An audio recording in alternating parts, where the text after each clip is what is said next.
Pōmarie, everybody. Welcome to tonight's Zoom meeting to deal with the discretionary fund. So without further ado, I suppose we might as well start from the beginning and let's get going. Sorry, actually just one quick thing to try and get through everything. As I mentioned in an earlier email, we'll go around the board with any comments, and then we will go back around with our amounts. Sally and Kieran are going to record, average those out and then record the totals.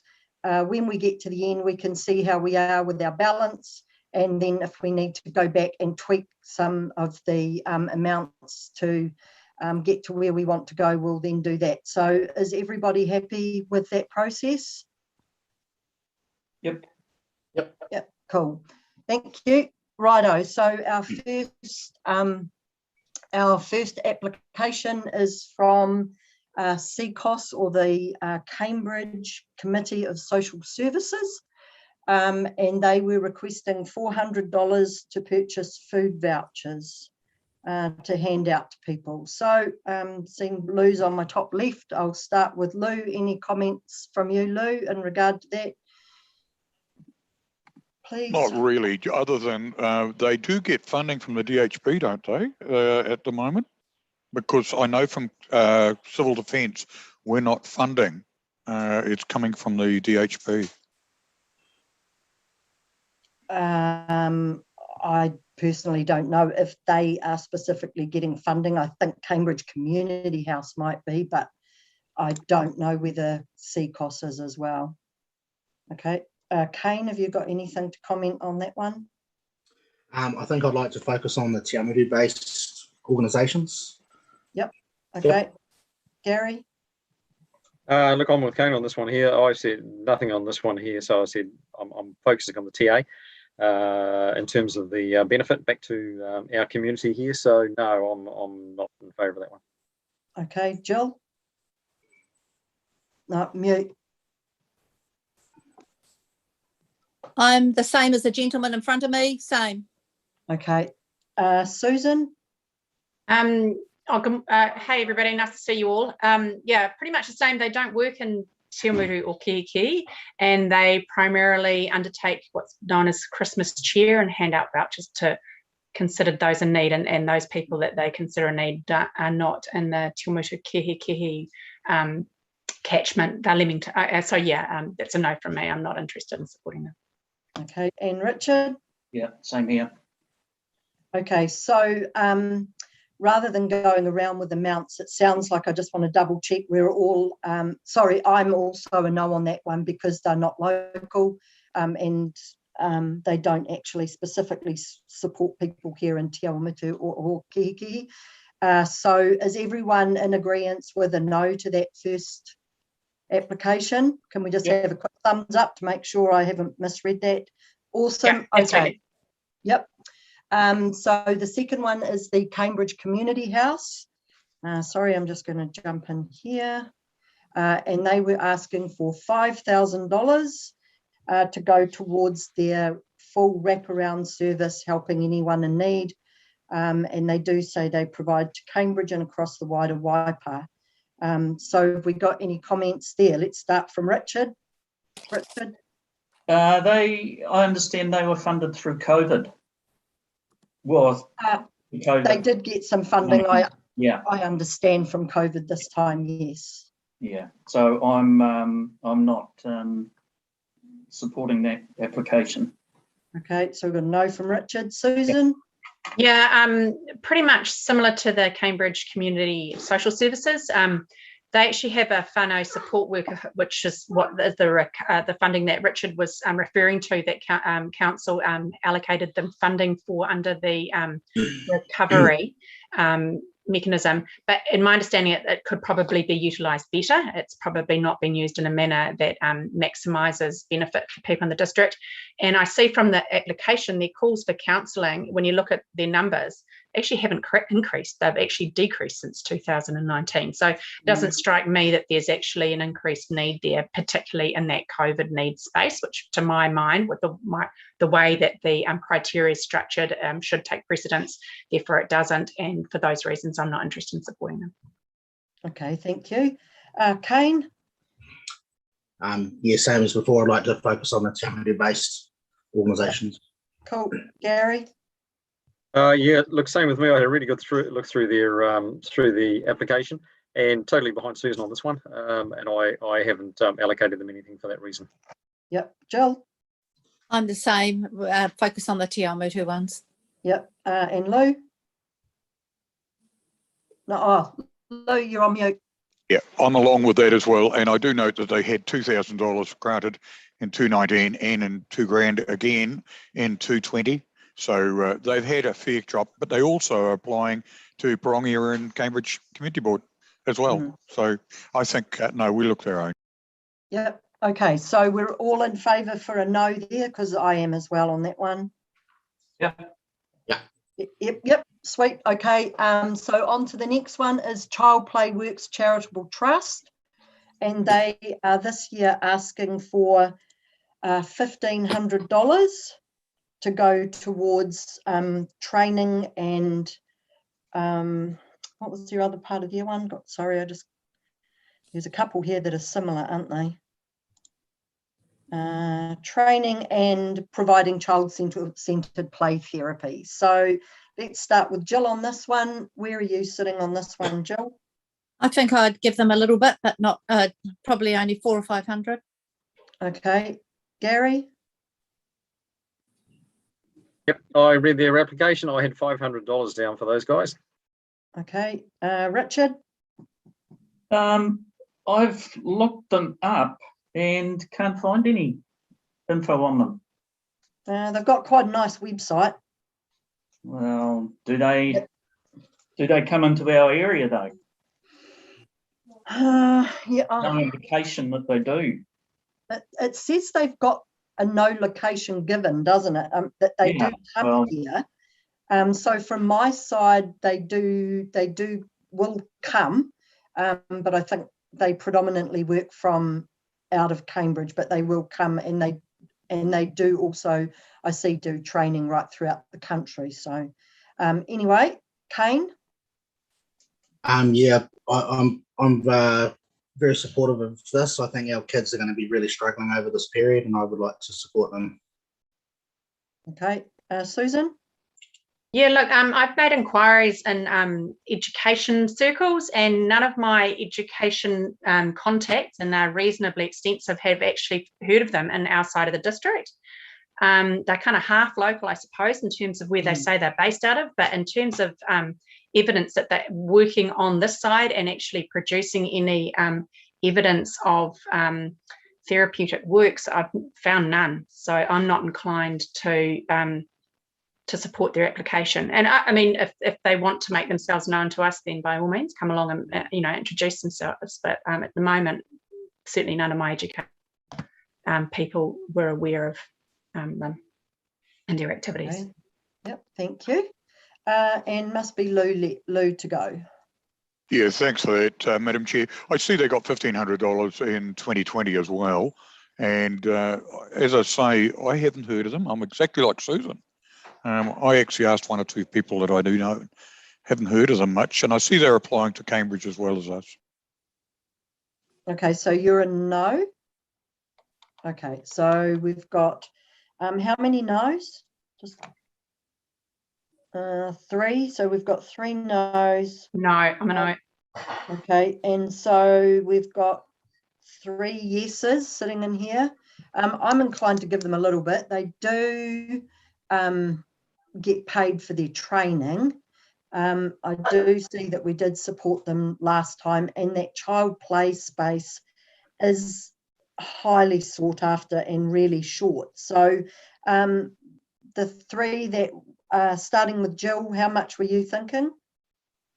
400. And I've actually had one of my grandchildren when he was in Te Awamutu and worked with them, and they did really well. Okay. The school applied for them to deal with him. Yeah. Okay, so we've got a 400, Gary.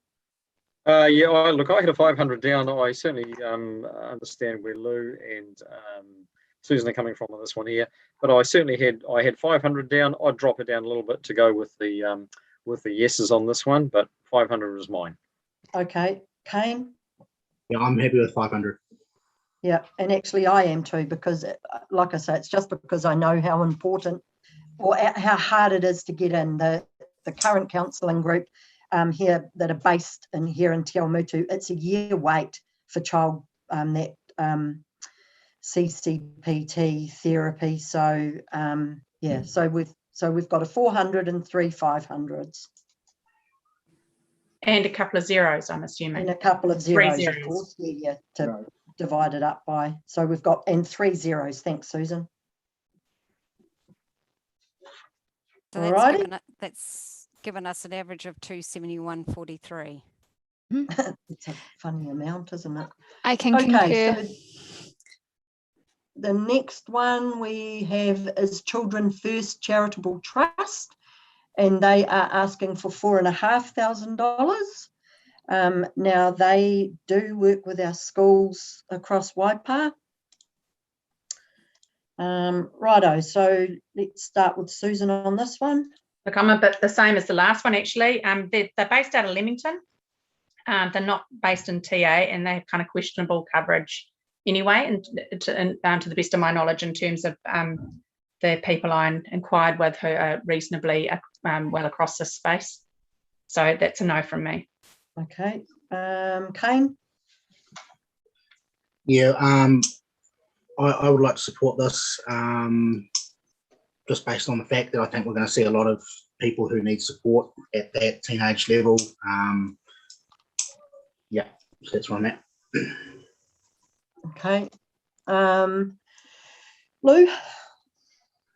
I tend to support this one a little bit. We have supported it in the past, and yeah, they do a reasonably good job. I know they're based in Leamington, but they do a reasonable job. And as I say, I think the 4,500 might be a bit high, but I would support it. Okay, let's go across to Gary.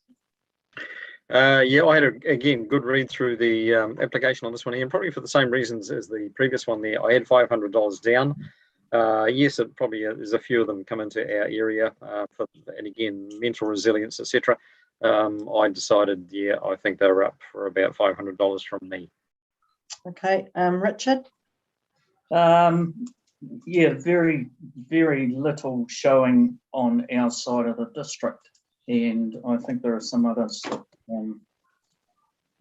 could be supported better. So, seeing it's Cambridge based, I'm concerned about that again. Okay, so you're a no there? Yep. Okay, Jill? I support them, but I would only give 300 because there's quite a bit of funding they've of options they've got, you know, applying to other places that they can apply to. Okay, is there anyone I've missed? Because my screen went and did a reshuffle for some reason. I'm suddenly going, oh, I haven't missed anyone, eh? I had it all in order that I was going along my rows, and it all of a sudden went do-do-do-do-do. Anyway, okay, so I know for a fact that they do an awesome job out at the Kihikihi primary school. And a friend of mine can't speak more highly of them, who is a teacher and travels around the schools. So from my side, I'm keen to support them. So just clarifying, how many no's did we have? 3, was it? Susan, Richard, no, 2 straight. Lou, were you a no or a... It was a yes. Sorry? It was positive for it. Okay, sorry. So we've got 2 no's, ladies. And then, right, so Kane, what would you like to give them? 2,000. Sorry? $2,000. 2,000? Yeah. Yeah. Okay. Jill was how much? 300. 300. Gary? 500. 500. Lou? 500. Okay, and mine's 1,000.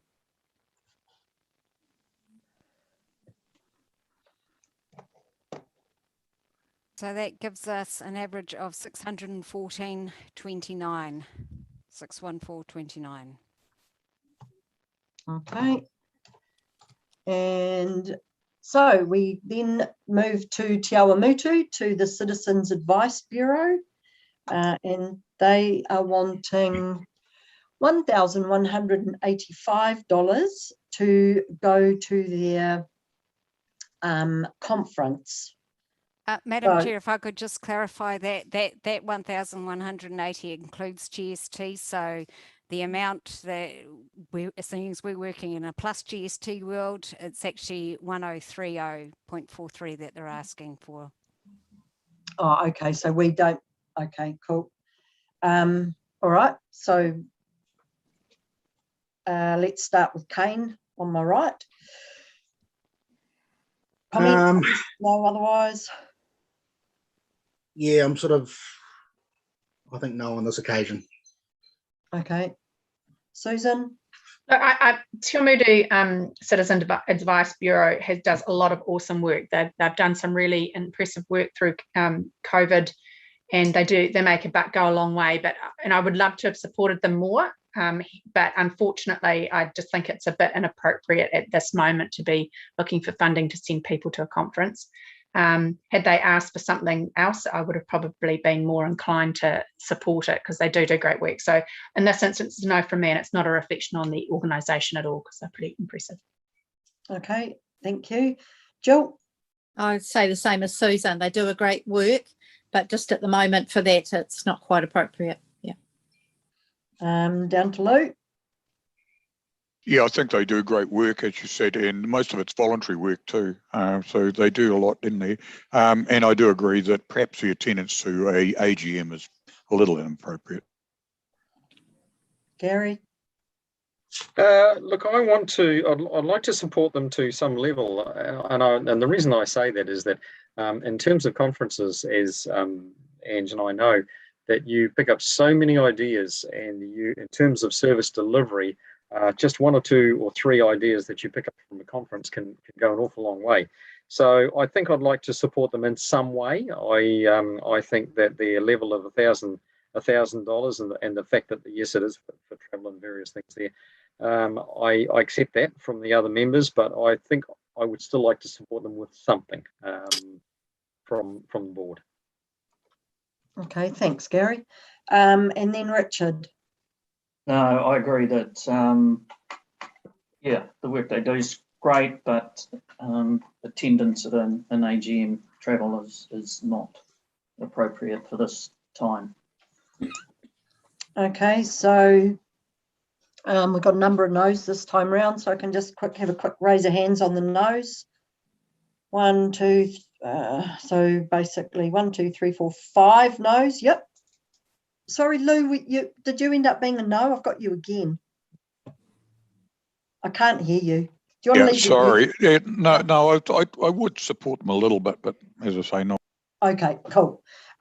So I'd like to support them as well, because I know how important that training is, and it's probably about the only opportunity they do to get any, like training and meet other Citizens Advice Bureau operators. And Jess, the manager, does a fantastic job. So I would actually like to support her. So I'll go first this round. So I'd like to give them $500. Gary? I'll go 300, Madam Chair. Thank you. Lou? Yeah, I'll go for 500. Okay, righto. And the others were all zeros. So That gives you 185.71. We rounded up to 200, surely. Definitely.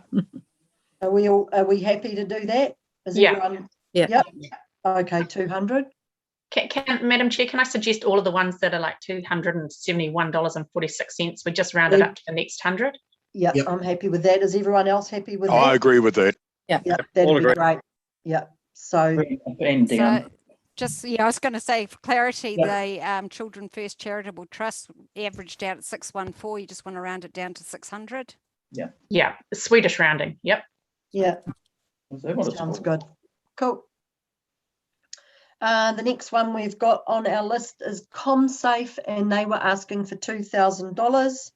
And this was to purchase new first aid equipment for the cars and safety equipment. So Kane. I went first last on, didn't I? Yeah, you did, but I just went with you just to change. Yeah, I think we should, my view is I think we should support them, not the full amount, but I think we should support ComSafe. They do a really good job. And yep. Yep. Let's jump across to Gary. Yep, the whole lot, Madam Chair.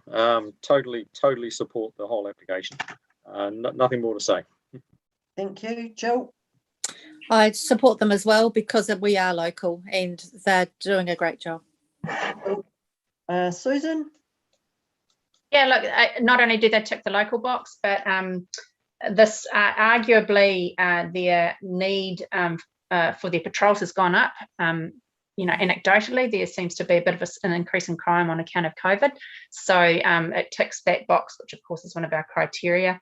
These guys and women do some pretty good work on it, and they're run by a pretty slick operator now, Andy Merson. She's pretty sharp. They communicate a lot with the community, which is pretty awesome. So yeah, I'm inclined to support the whole application, $2,000. And there are things like that stuff. It's not like they're asking for just power or whatever. So it ticked all the boxes for me. Cool.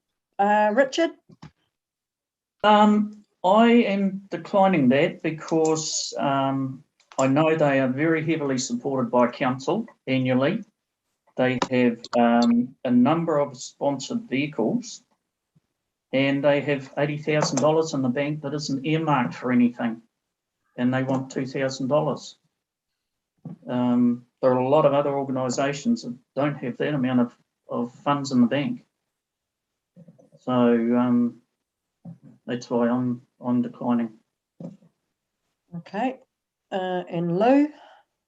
I'm very supportive. They do a great job. They're looking at things like fire extinguishers and safety gear and even PRP. So they're looking at stuff that they really do need. So I support the full amount.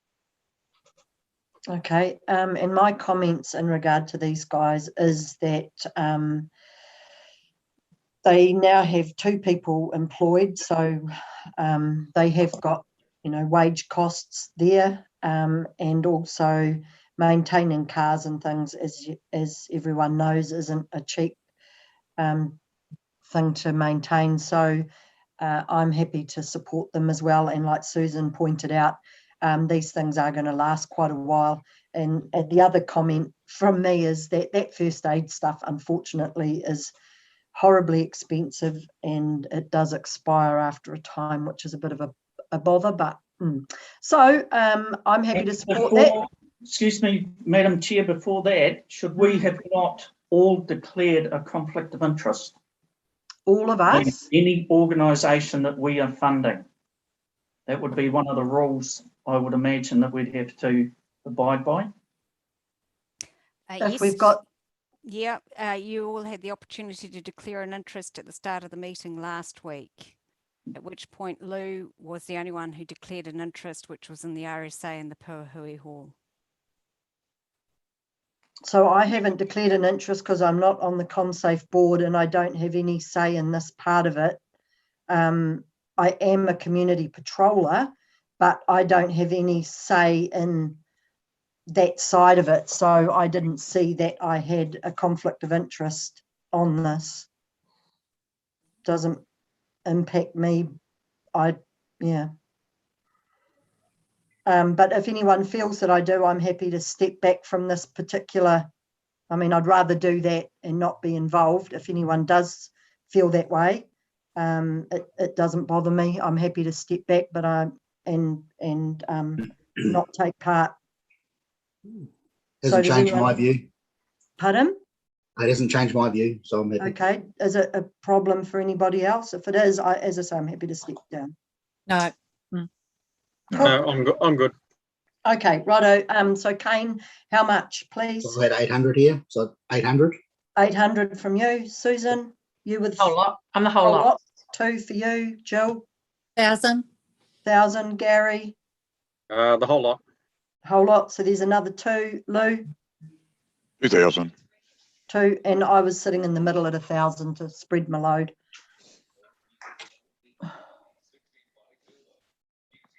So that came to 1,257. So I'll round that down to $1,000, unless you want to. Oh, sorry, $1,200. Sorry, no, 1,300. Sorry. Hang on. I'm just listening and pushing buttons. Okay, next one is Diabetes Waikato. And they are asking for $1,000. They are saying that they have clients here. They do. And I just can't remember what their one was for. Education. Education, was it? A type 1. Support people to one. lead. Yeah, okay. Educating young people affected by type 1 diabetes. Righto. So let's start with Lou this time. Yeah, I've got a little bit of an interest in this. So I think education's a great thing for type 1 diabetes. And when you consider that there's very little education for these people, and it has ultimately a long-term effect, I think they do a great job. Cool. Richard? Yeah, it doesn't clearly state how much they come into our area, but I will support them with $200. Okay, we'll go with the amounts next time because it's just easier. Is that all right? So I'll come back to you on your amount. Susan? Yeah, look, I didn't. I'm like Richard in that there was nothing in the application that gave us any specific data around their activities in Telemutu and Kihikihi area. So I'm a bit mean. I'm saying no. Okay. If you can't give us the evidence, then you don't get the money. Jill? I agree. I say yes because I know of people that have used it in Telemutu, the children. Okay, great. Gary? Look, I had nothing down. I had a really good read through it there, and I almost felt as though probably more of a health issue than, and I know it's not mental health. I just didn't feel as though it was quite appropriate for application to come through to this particular board. So yeah, I'm not in favour of that particular support on this organisation. Okay. Kane? Yeah, I'd support this just based on the fact that it's dealing with youth who have got an illness that I think they need support with. Yeah, okay. So they did say they have clients here. For me, I was a bit with Susan on this one, and I think it was Richard, around the fact that it'd be good if these applications were more specific around numbers in our area rather than just saying we have clients there. But Totally agree. Yeah. Totally agree. Yeah. But then I suppose, to be fair to them, our application form doesn't really encourage that, does it? It says how many members do you have, but it doesn't actually say how many people in the community do you help or estimate that benefits from your service. So maybe that's something we look at a different time. Anyway, implicit though, isn't it, in the whole thing? Pardon? It's implicit in the entire thing. If you're seeking funding from a particular regional or community-based area, you want to be able to sell it to them in a way that makes you think, oh, they do so much good here. We can't help ourselves. We've got to give them money, you know? Yeah, I would if it was me. Yeah. It just gets just lazy, I think, personally. Yeah, I would like to see more numbers based. So, but in light of what Jill and who else knew about them, Kane, was it? I would like to give them a little bit. So I'll start the ball rolling with 250. What was there? Who else had an amount, please? I had 300. Sorry. I'm happy with the 300. 300 for Lou. Richard? 200. 2. Gary? Look, I'll go 200 because we're going to seem a bit mean, but I had nothing down originally, so 200 from me. Okay, and Kane? 500. 5. Okay, and Susan is a 0 on this one. And Jill? And Jill, oh, sorry, I thought you said yours. Sorry. No, 400, thank you. 400 for Jill. Okay. Righto, ladies, do your magic. I came up with 264, so round that up to 300. That sounds about pretty good. Righto, next one again is technically Te Awamutu, but has come from is part of Girl Guides New Zealand, and they are asking again for support to pay for the hireage of the hall. So let's start with Jill this time. I know the Girl Guiding has they pay fees, and that goes towards their national guiding, and also goes towards the hireage of the den too, and that comes out of the fees that the Girl Guides pay annually. So I will still support them because they are local, and I've got have previously had an interest in guiding, so I will support them a little bit. Okay, Gary. Yeah, I thought first thing that struck me was that the Scouts they're charging $3,200 here to an associate organisation that's actually that they're virtually part of. I had a bit of a chuckle there, and I thought, come on, can't you do a little bit better than that? So, and I fully support the Girl Guides, and I felt cheap as though firstly they got close to $3,500 just to pay for a place to be. And I thought that was pretty poor on behalf of the scouting organisation. But anyway, it's just me. I'd love to support them. So I think that one's got merit. Okay, Susan? Yeah, look, I agree with Gary. This organisation asks us every round to assist them with their hireage of that hall, and every time it comes up, I say the same thing. I wonder where the brotherly love is to an organisation that is so aligned with the principles that they supposedly share. So it always sticks in my throat a little bit, this one. The other thing is that Girl Guiding kind of reaches perhaps a section of society that doesn't, get all the bells and whistles in terms of, the sports people or the musical geniuses, or, like it's a different section of young girls and women in our community that probably wouldn't benefit from us in any other way, shape or form.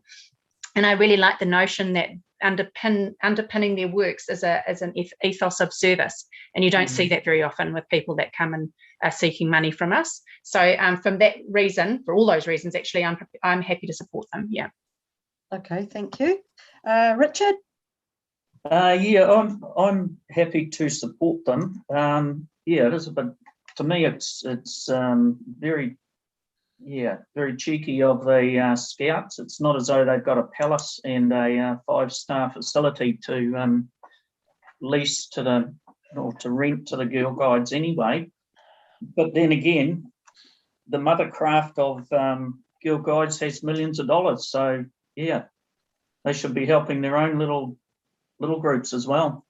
But I will support these girls locally for the same reason Susan said. Thank you. Lou? I think it's all been said, but I'd certainly support this. I feel it's a little bit excessive charging $3,200 to your own subgroup. I think I worked it out. So having had a child at Scouts, and I think I might have raised the question one time about how much they charge the Girl Guides, and apparently they need to charge them that much to pay their overheads and et cetera, power and other bits and pieces. So that was from... We get the Scouts asking for money, do we? No, and they're not asking. Well, they're not asking for money, so Exactly. Maybe they're self-funding. And they did, and we did support them last year. They're not on the list from the year before because I've got that here. So I'm happy to support them too. They do a great job, and as Susan says, in regard to that service side of things, I think that's a really neat thing these kids learn, and to be a part of giving back to their community. And it starts from picking up rubbish to going and visiting the elderly at places like Matariki and things like that. So yeah, I've got my support. So we'll start off in the corner. Kane, how much? I actually didn't have a say there, sorry. Oh, sorry. Oops, I missed you out. Sorry, that's right. what happens when I jump around. That's all right. So I'm going to go into bat for the Scouts here. I don't think we can really say too much about their situation without their information. So with what's going on. So anyway, that's another story. But I'd like to support the Girl Guides, not for the full amount, but a good portion of it. And I'll start with 1,600. 16? Ha, that's a hard case. That's what I put down. There you go. Yeah, Susan, how much? Yeah, look, I put down 15. Cool. Okay, so we've got a 15. Jill, 1,000. Kane. He's already said. I mean, not 1,600. Kane. Sorry, I'm looking at Gary and I said Kane. Sorry. All right. Well, they look similar. Thank you very much for that. Look, I had $1,500 down, so still happy to stay with that. Okay, Richard. I actually supported them to the tune of 3,000. Oh, nice. Okay, Yeah. we've got a 3,000 and Lou 1,600. and another 16. Okay, I haven't missed anyone. No, okay. What did we end up with? 1685, so I'll round that up to 1700. Okay, cool. Sounds good. Okay, the next one on our list is the hang on, no, it's not quite right, is it? Yes, Yeah. it's down under the Hamilton Fish and Game. However, they are requesting money to help with the 30-hectare pest control habitat around Rotopiko South and North Lakes. So they are asking for $2,880. Was that an inclusive or an exclusive one? Kieran, have I got that right, seeing as it's a funny amount? I think that was an exclusive. That was a plus GST amount, or Okay, it may cool. be one of those ones that I wasn't sure about. Cool. Okay. Right. So let's start with Gary. That's me. Yeah, look, I really had a good look through this one here and thought, yeah, okay, how are we going to do this? And I thought, yep, it's I'd like to support them with something, nowhere near the $2,880. But I think, yeah, probably more so than more of a signal from us that we support what they do in terms of the amount that we give. So my support is there, but it's not going to be anywhere near the $2,800. Okay. Cool. Joe, No. you're a no. Okay. Susan. Yeah, look, I found that I was a bit perplexed by this one. There's a lot of money out there in this sort of space, accessible in terms of conservation at the moment. But it's specifically about a couple of peat lakes that are right here and on our doorstep. So from that perspective, I was inclined to want to support them, but not near the amount they're seeking. But yeah. Okay. Thank you. Kane. Yeah, I've walked around that boardwalk quite a few times. I think it's excellent, and I think it's right on the doorstep, and it's very accessible for a lot of people. So I would like to support it reasonably significantly. Nice. Okay. Richard. Yeah, I think it's a great organisation, and the opportunity to get funding is greater than a lot of other organisations. My concern is they are going through a secondary group, a Hamilton group. I know it's coming to Telemutu, but the criteria says that they have to have a bank account.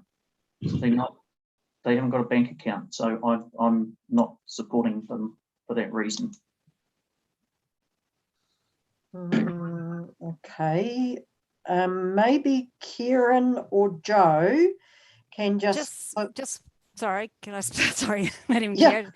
Just for clarity, yeah, they did originally apply. The volunteer group originally applied as themselves originally, and because they didn't have a bank account, I went back to them and said, "You need a bank account," which is how they came through the Hamilton Fish and Game group. They're just quite literally using Hamilton Fish and Game for their bank account. So, from a technical aspect, is there anywhere that says if that is or is not allowed? No. Okay. So if there's not, I presume that can be okay. So Richard, does that change your opinion at all? No. Okay. Lou? I think they do a great job to keep the tracks open down there. Now, I do agree that I wouldn't give them the whole amount, but I do think some support. Okay, righto. So we'll start back over here with Kane for an amount, Yeah, please. $1,800. 18. Susan, Yeah, I'm 1,200. okay. Jill. Where's a note? Sorry, Gary. I'm 600, Madam Chair. Thank you. Lou. 1,500. Sorry, 1,500 was that, Lou? Yep. Okay, so 1,500 for Lou. And I'm going to do another 1,600 on mine. Thank you.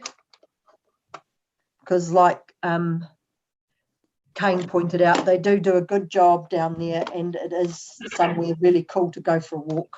Handy to hear. So the average is $957, so I'll round that up to 1,000. Cool. Okay, the next one on our list is the House of Science, and they are asking for $2,500 for sponsoring one of their science packs that they put into the schools. So let's start with Lou on this one.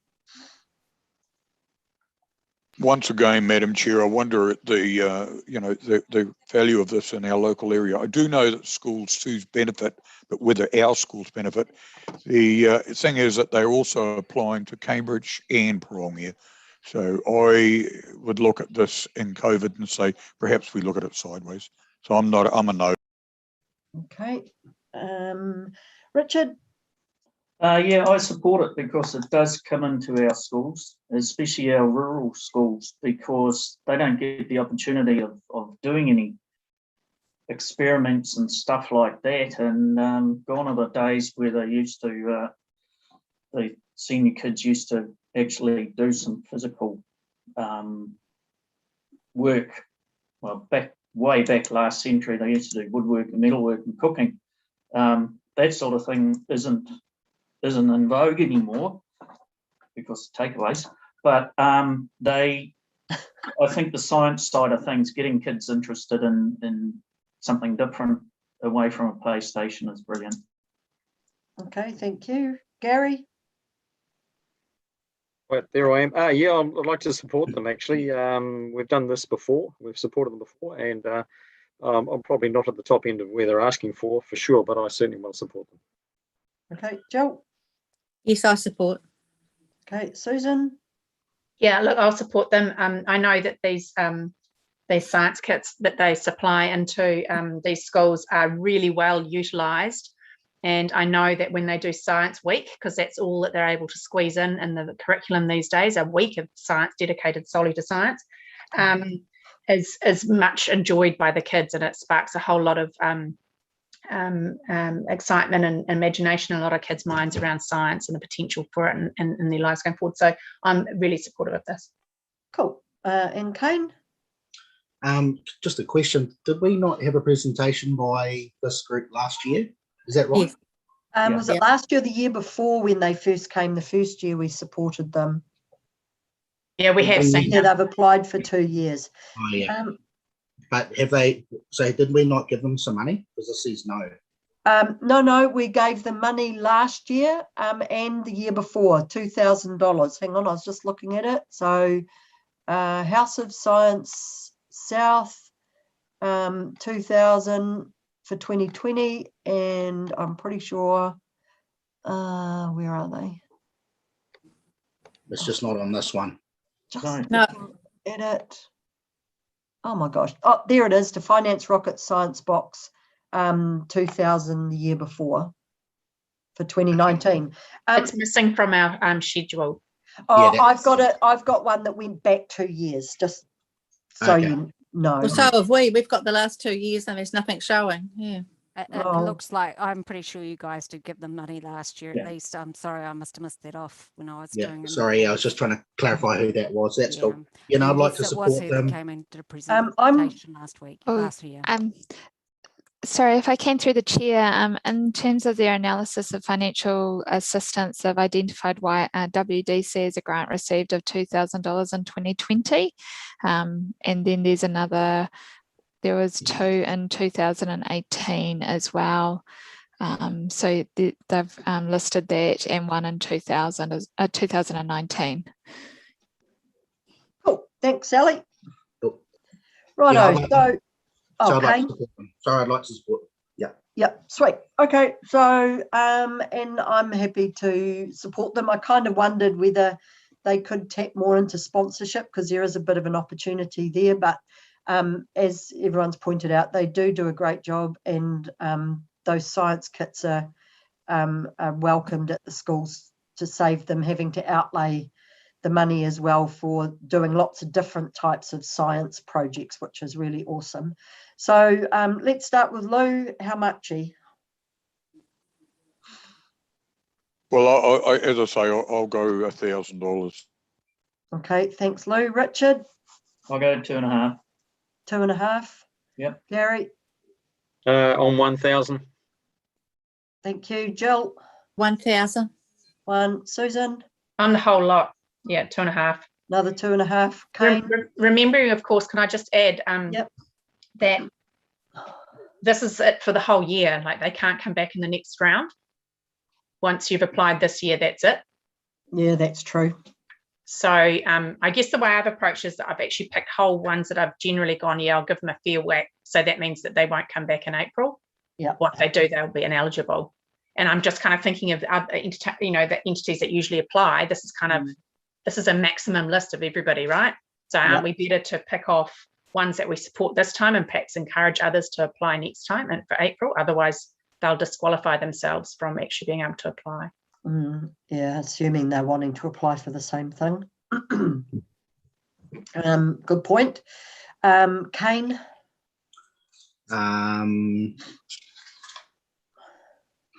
Just to clarify, can they get funding from more than one group? Yep, they will be getting funding for more than one group, because they put like a sponsor's name on each box. So basically they get a box sponsored that then they I'll use. go 2,500.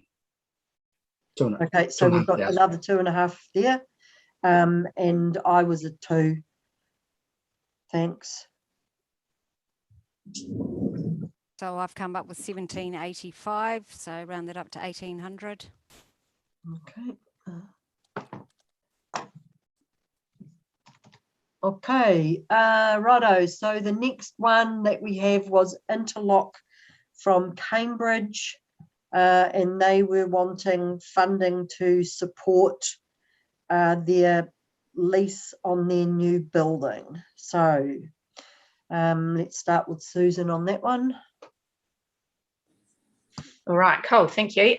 These guys aren't TA based. They're a developing, growing entity or that deals with providing drop-in sessions for disabled people. So like a craft type workshop, and which is really cool work, but I think their expectations are a little bit unrealistic. And from what I understand, part funding won't help them right now where they're at.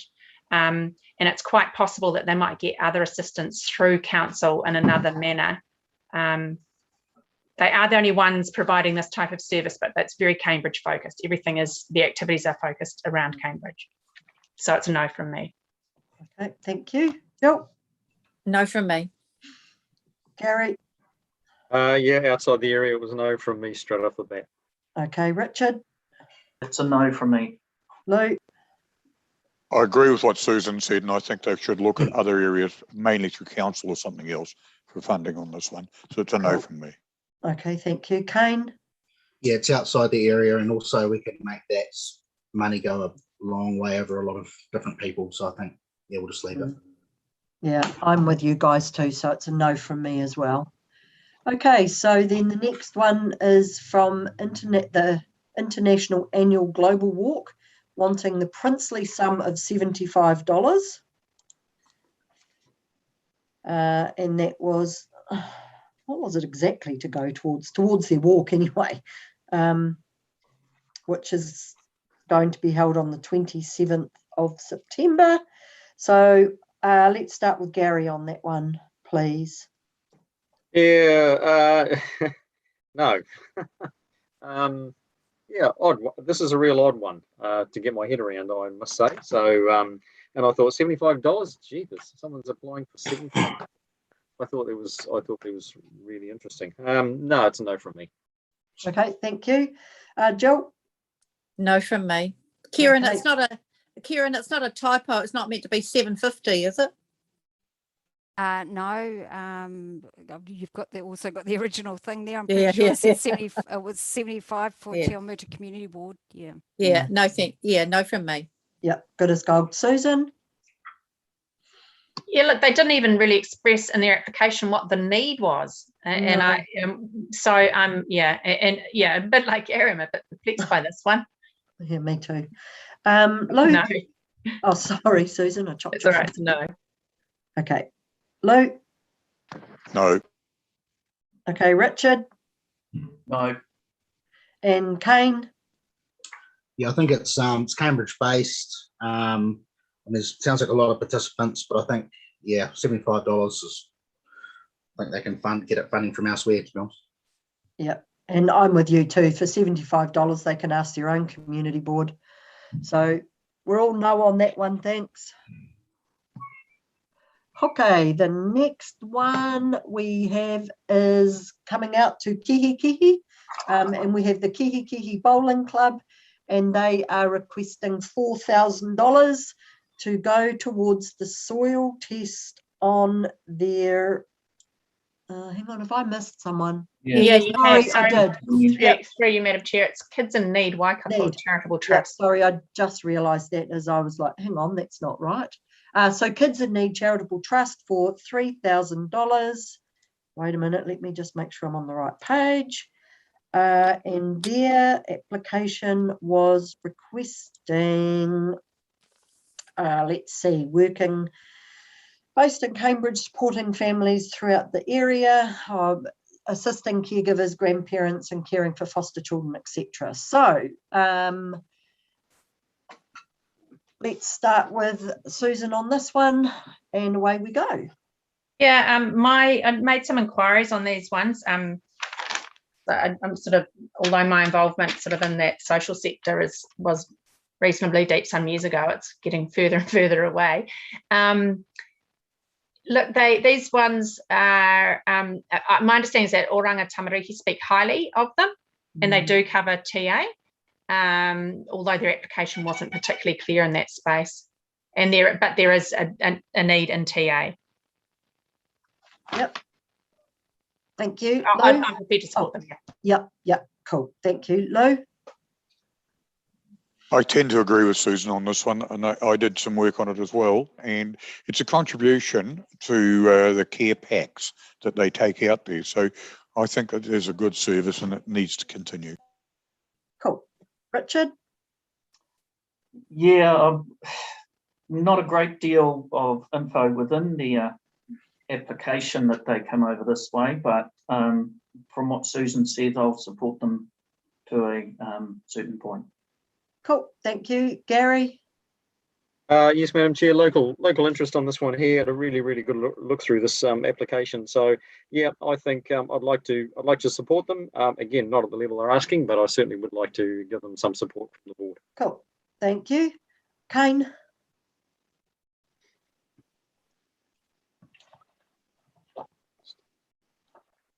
You're on mute. Oh, mute. I'm mute, Kane. Yeah, I think it'd be a very well worth organisation to support and children who are really in need. Yeah. Okay, and last but definitely not least, Jill. Yeah, no, I do support them a little bit, but when I read through, I saw that they get an awful lot of money from a lot of different places, a lot of different grants they get. But I do support the concept and we'll give them an amount. Yeah. Okay, righto. Well, seeing we finished with you, we'll start with you, Jill. How much? 1,000. Okay, Susan? Yeah, I'm the same, a grand. Kane? 1,000. Gary? I had 700. Richard? 250. 250? Yep. Okay, 250 for Richard. Lou? 1,000. 1,000, and I was 1,000. I haven't missed anyone, eh? It's a clear number 850. Okay. Right. So now we go to the Kihikihi Bowling Club. And they were requesting $4,000 to help with their soil testing. So Gary, we'll start with you because I do know that you have been speaking with these guys, so that would be very helpful. Thank you. Thanks, Madam Chair. Look, two things. First thing, what I'll do is I will declare there was a conflict of interest with me. I've sponsored these guys for the last 3 years, but that has now come to an end. However, due to my association with the president of the organisation, I can say that the guts of what they're doing is that they, the number of bowling clubs throughout the country have been, due to the chemicals that they've been putting into the ground, they are not environmentally friendly. So those that can afford it and those with assistance from outside there have been ripping up the grounds and putting artificial surfaces down. So that's the guts of what these guys are trying to do. They're a fairly small club, socially based, not overly competitive. So I've only got 2 greens there out in Kihikihi, which you'll see when you go into the old town hall, into the below the clock tower. The issue that they've had, and I really feel for them, is that in terms of getting the green removed to a place where the council and Environment Waikato will allow them to dispose of the soil and the material which they take off the top there, is fraught with problems. So in terms of getting resource consent and getting soil tests done, these guys have two soil tests done. So one of them was they provided their own soil test to say what was in the ground. So it cost them several $1,000s to do that. Now the council didn't accept that and asked them to go and get another one, which the council organised, but at the cost to the club themselves. So they spent upwards of $10,000 so far before they've even actually had the diggers on site. And these guys don't come to us for funding. So I just wanted to chuck that out there as a little bit of background, but I do have to declare a conflict of interest, and I won't be putting in an amount.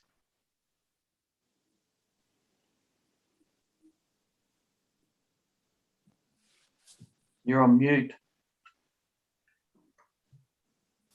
Thought I just unmuted myself. Sorry, Kane.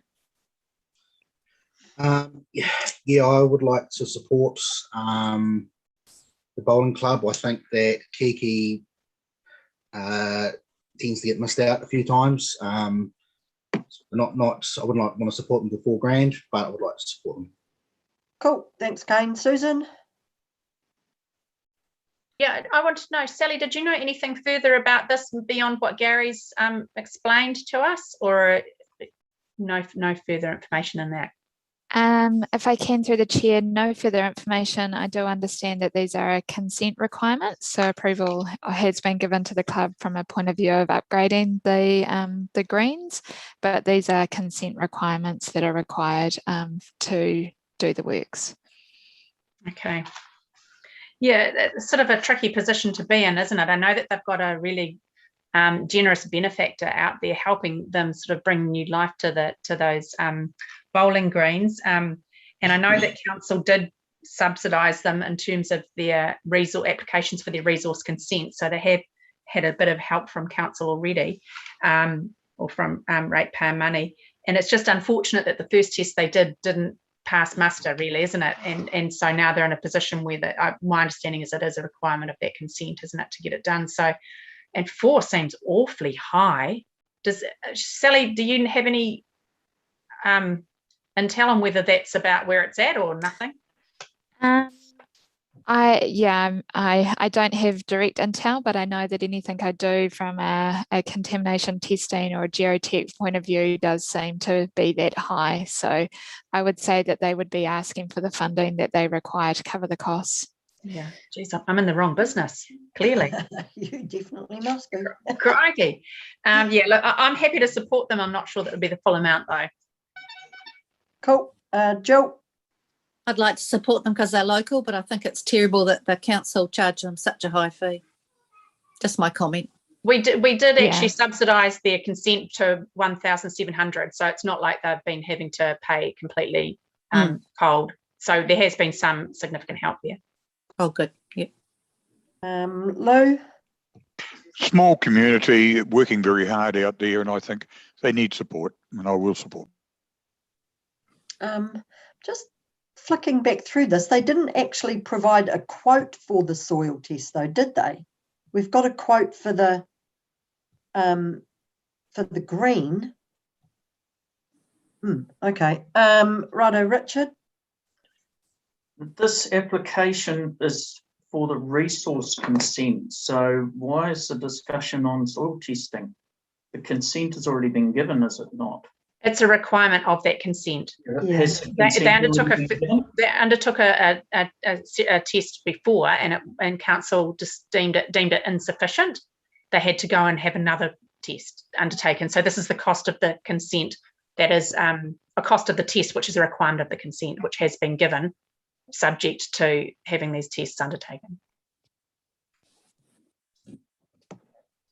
I'm a little reluctant to support it on that, in that the it is a requirement that a test is done, but if the consent's already been given, we don't pay anything retrospectively, and some funds have come from council for that.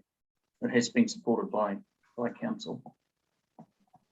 It's a different part of what they're applying for, though, isn't it? So they're not applying for the same thing, and they haven't paid for the test, to the best of my understanding. Is that right, Gary? That they haven't paid for the test yet? This is still to be done? No, look, I can't fill you in on that. I was aware that they had, as for what Susan said there, they had an initial test done as part of the consent process, which was not accepted by council. So the council organised their own test, which was then passed on as an additional cost to the club. So this is what the club is looking to seek some assistance on paying. Now, notwithstanding that, all of the earthworks and the disposal of all the material plus the upgrading of all those greens there is coming in as an additional cost to what they're applying for. So this is just to assist them with the consent process, in particular those two soil tests. Okay, thank you. It is retrospective, though. Yeah, that's what concerns me. Would it not be better for us to decline it and see the result of the test, for them to come back and apply in April if they're going to go ahead? Because if they've got a huge increase in costs, will the project go ahead? Oh, it's all shingled and looking like it's partway there. So, Gary, have you got something to add to that? Yeah, thanks, Madam Chair. Look, the project is already going ahead. So the earthworks are already being established. The soil is being removed from the site, and they're going ahead with that project. Yeah, that's my understanding too, Gary. They've got a really generous benefactor here involved in it, and I understand it will be going ahead. It's just a chance to see if I think my feeling was that morally they felt like we should be helping them somehow, some way, because it was actually a requirement of their resource consent, which they'd already undertaken tests for. Okay. Kane, did you want to add something to this at all? Yeah, it says within the there's 5,000 to date with another test to come of 2,000 to 3,000. Yeah. So it's not retrospective, is what they're saying. My understanding is the person that took the first test wasn't qualified. Is that where it went unglued? So interestingly, though, they say with another test of 2,000 to 3,000, but they're applying for 4. Yeah. Okay.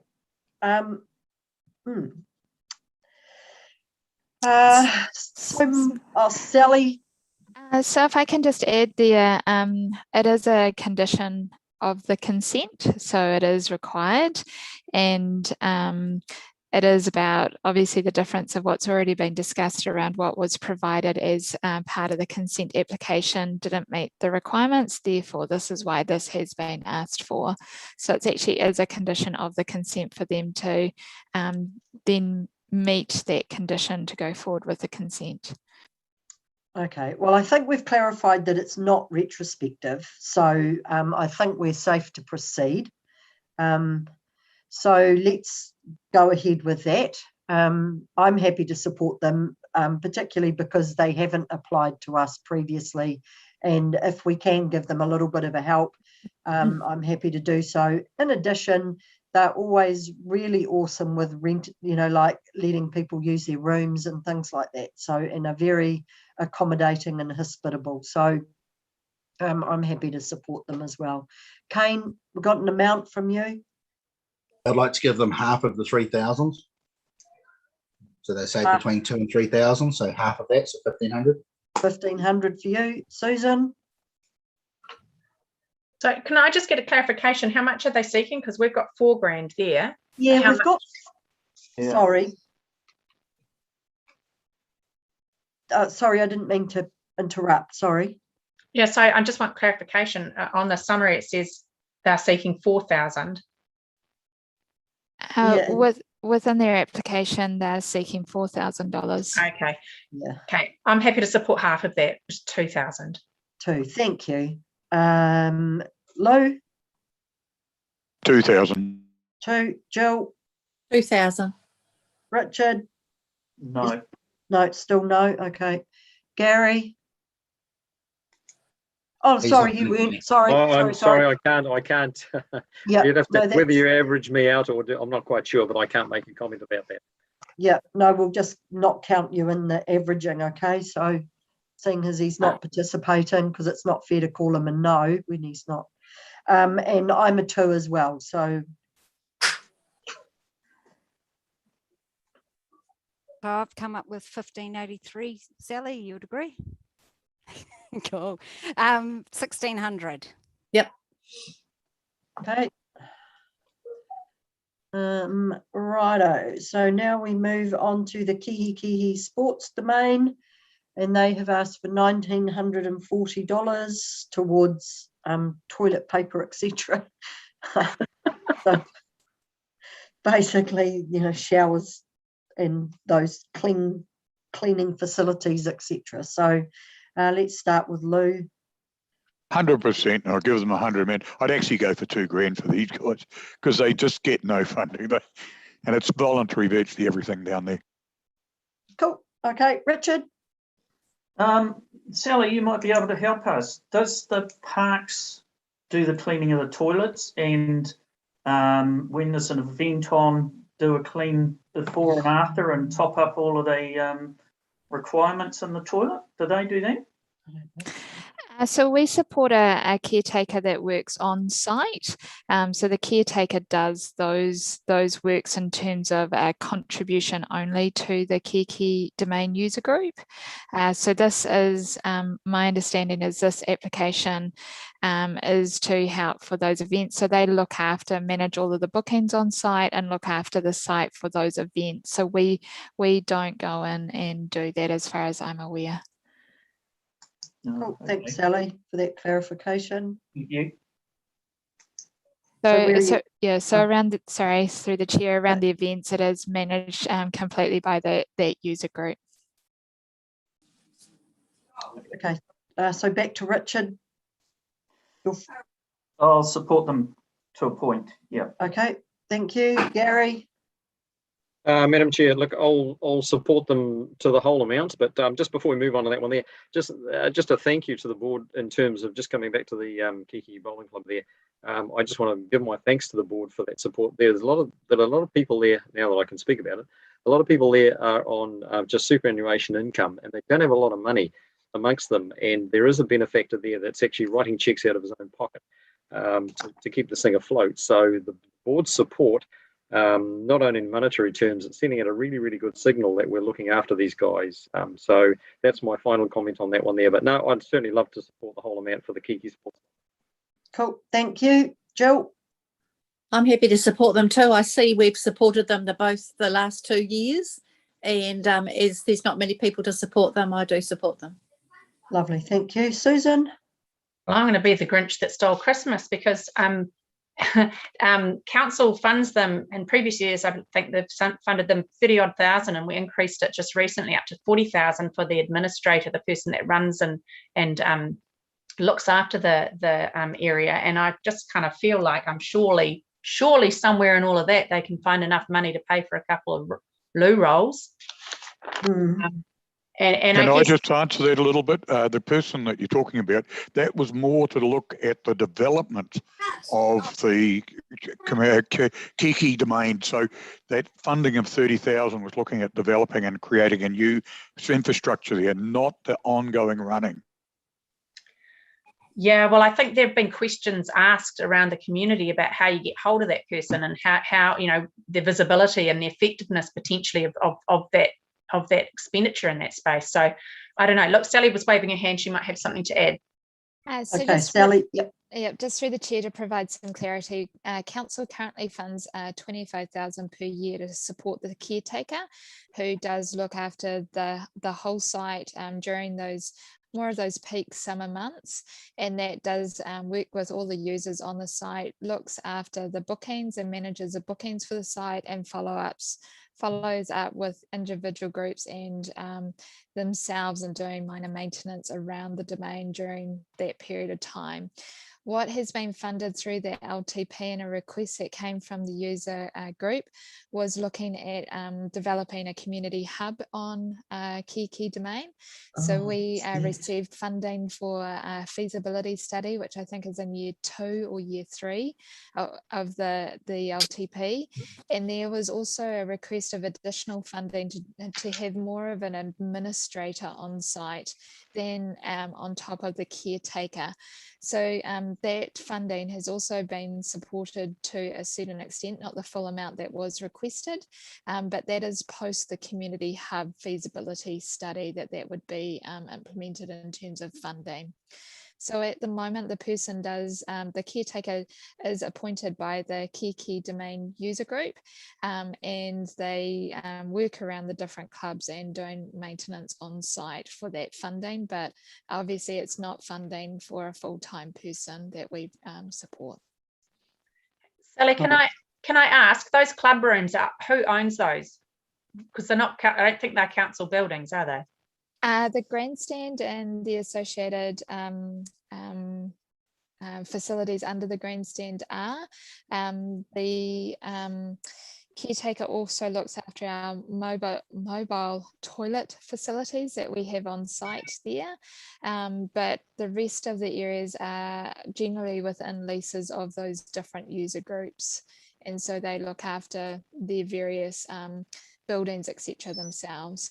But it's all of the, I suppose it's all the park infrastructure, if I can call it that. So all the bollards, all the gates and plantings and that sort of thing that the caretaker helps out with. Okay. And so our reserves team don't do any cleaning of the loos or anything like that? So that our reserves team does some mowing on site, but there is a whole list of services that the caretaker is responsible for. Okay. Cool. Thanks for that clarification. Just quickly, through you, Madam Chair, Yes. also the changing facilities opposite the Kihiki rugby club rooms, that is also has to be done by the caretaker. So there's showers in there and toilets in there. Oh yeah, I know what you're talking about. Now I think I didn't get to Kane. My screen did a jiggle. Yeah, I'd like to support this application. I think it's really important to have amenities that people can use, and I've used that domain a lot in the past, and I think a lot of people do as well. Okay, great. So I've got everybody's comments. Yep, I haven't missed anyone. Okay, let's start with Gary with an amount. I think you said the full amount, did you, before, Gary? Was that right? Yeah, full amount from me, Madam Chair. Yep. Thank you. Jill? 1,000, thank you. 1. Susan didn't want to. Well, no, on the strength of the information that Sally's been able to provide us some clarification, I'm comfortable with supporting them to 1,000. Okay, thank you. Richard? Yes, the same as Susan. Yeah. Okay, 1,000. Kane? The full amount. Full amount for you. Lou? Full amount. And for me, I had the full amount as well. So where does that put us? Got us at 1,537, so 1,500. Yep. Okay. Right. Make sure I'm using the right mouse. Loving Arms Charitable Trust. We're asking for $3,000. And this was to provide boxes, packaging, wasn't it, to be able to have uniform sized boxes that are stored more securely in transit. So let's start with Kane on this one. Yeah, I'd like to support this. Again, it's helping those who are less fortunate in society. Cool, thank you. Lou? I didn't really know a lot about these people, so I've read a little bit, but I do understand that having cartons of a certain size makes it easy to store. Okay, thank you. Jill? I support it. Thank you. Susan? Yeah, a really worthwhile group. I understand that midwives say that they do a lot of work predominantly in that young mum sort of space, who, you know, might not have family or close friends around to assist them. Also, I understand they're quite well organised, and I guess for that reason alone, and on the fact that they're actually not seeking operational funding, I think is kind of important too. So I'm supportive of this group. Yeah. Cool, thank you. Richard? Yeah, I know a little bit about this this group, and they receive a lot of their items as donations from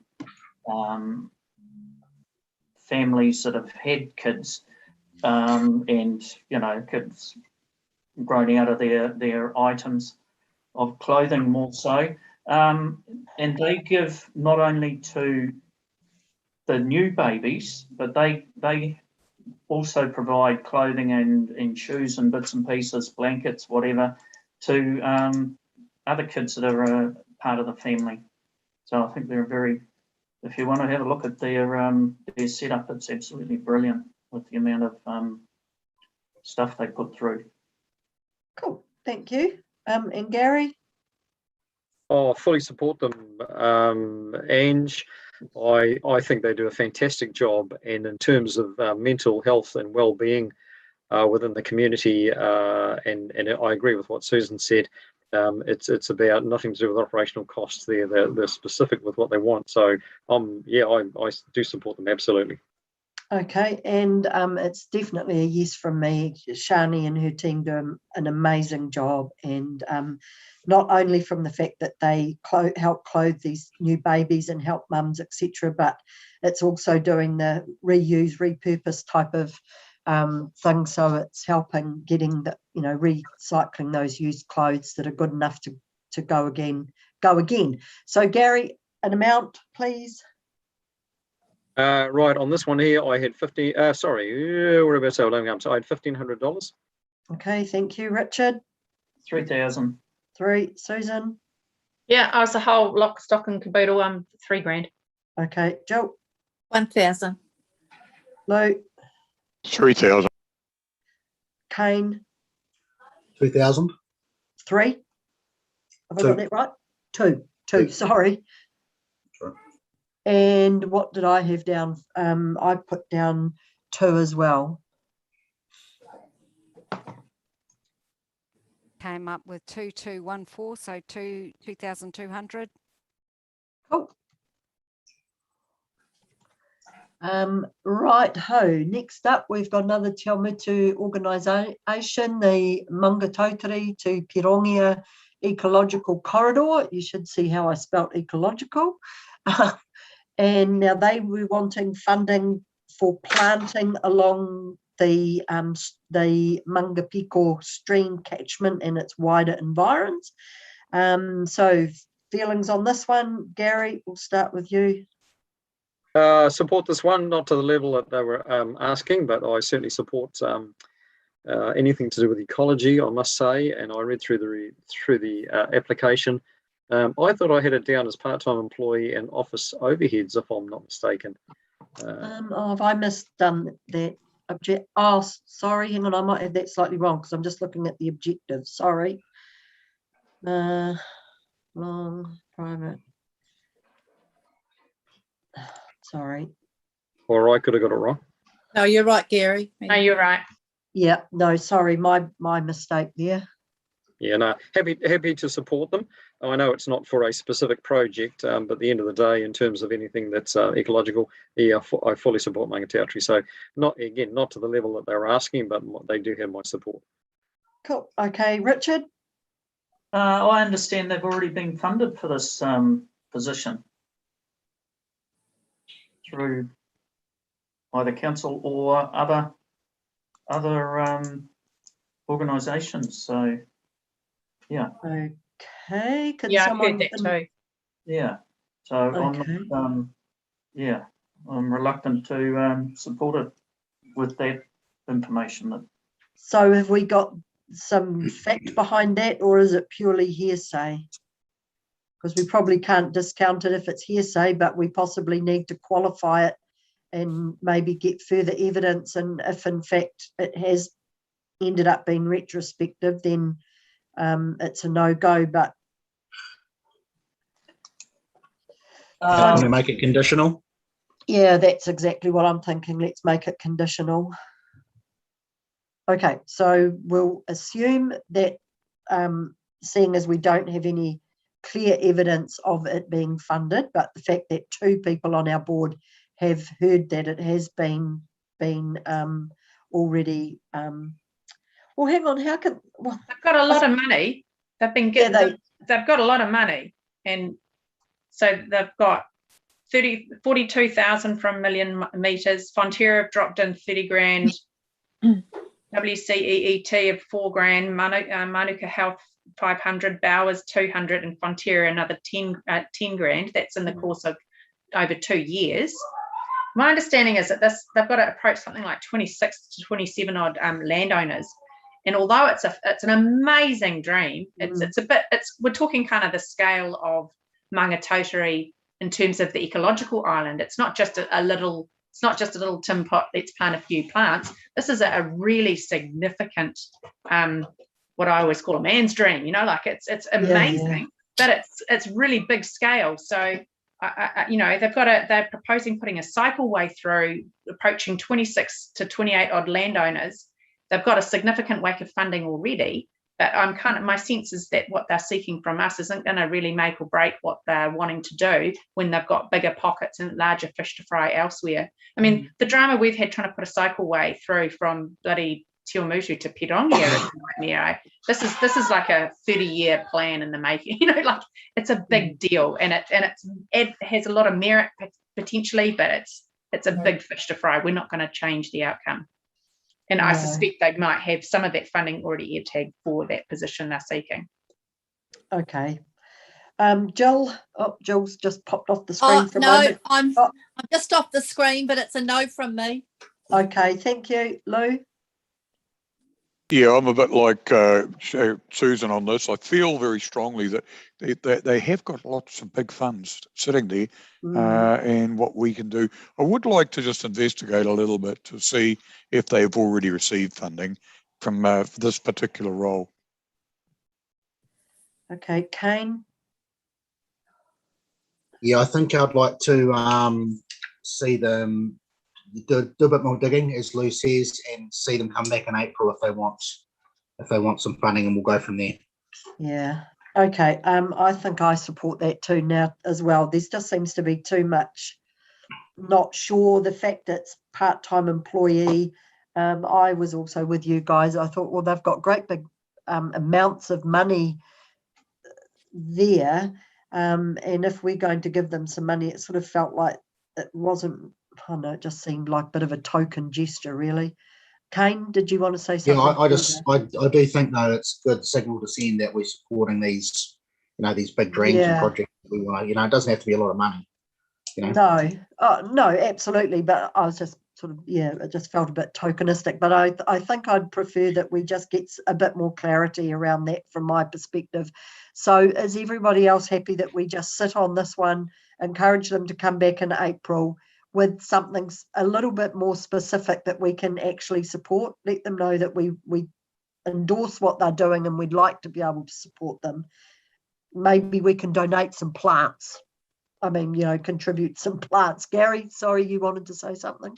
Yeah, look, I'm with Kane on this one too. And I think the as much as I understand exactly where Susan's coming from on this one, on this one here. I think there's a support, the signal of support from the board on this one here, and I was only thinking of in terms of about $200 just to give them something which says to them that yes, we support what they're doing. But I agree with the rest of the sentiment expressed by the rest of the board members. But I thought any sort of contribution from us was going to be a worthwhile signal to them. Cool. All right, so we're pretty much in agreement. We'll move on then to MS Waikato Trust. So we're looking at the multiple sclerosis or Huntington's disease and allied neurological conditions. And they are asking for funding and straight out operating expenses. So Kane, let's start with you on this one. Yeah, again, I don't think it's a lot of money to be able to support the whole lot, and I think it's helping people who need some real support. Okay, Lou. I agree with Kane on this one, and the fact that it's a disease that's not well recognised, and it's not a high-profile thing, but it's very debilitating to the people that have it. Okay, Jill. Yeah, very true, Lou. I support it. Susan. Once again, I'm the Grinch. Look, it's firstly not COVID recovery related. They're not local. And they haven't been particularly clear about the numbers of people that they support in our district. They're seeking capital expenditure, that's not a capital expense they're after. They're looking for operational expense. And as much as I'm sure they do great work, I just think at this time it's a no from me. Okay, Richard.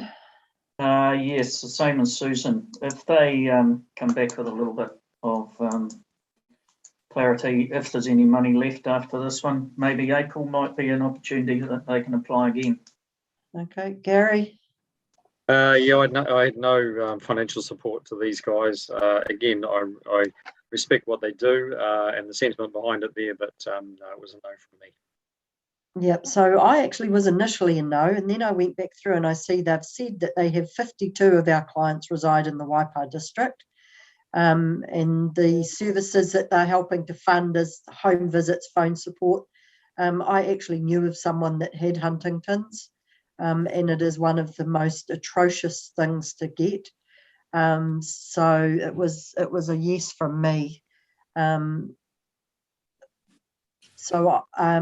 Let's go with the yeses and who wants to contribute and how much. So Jill.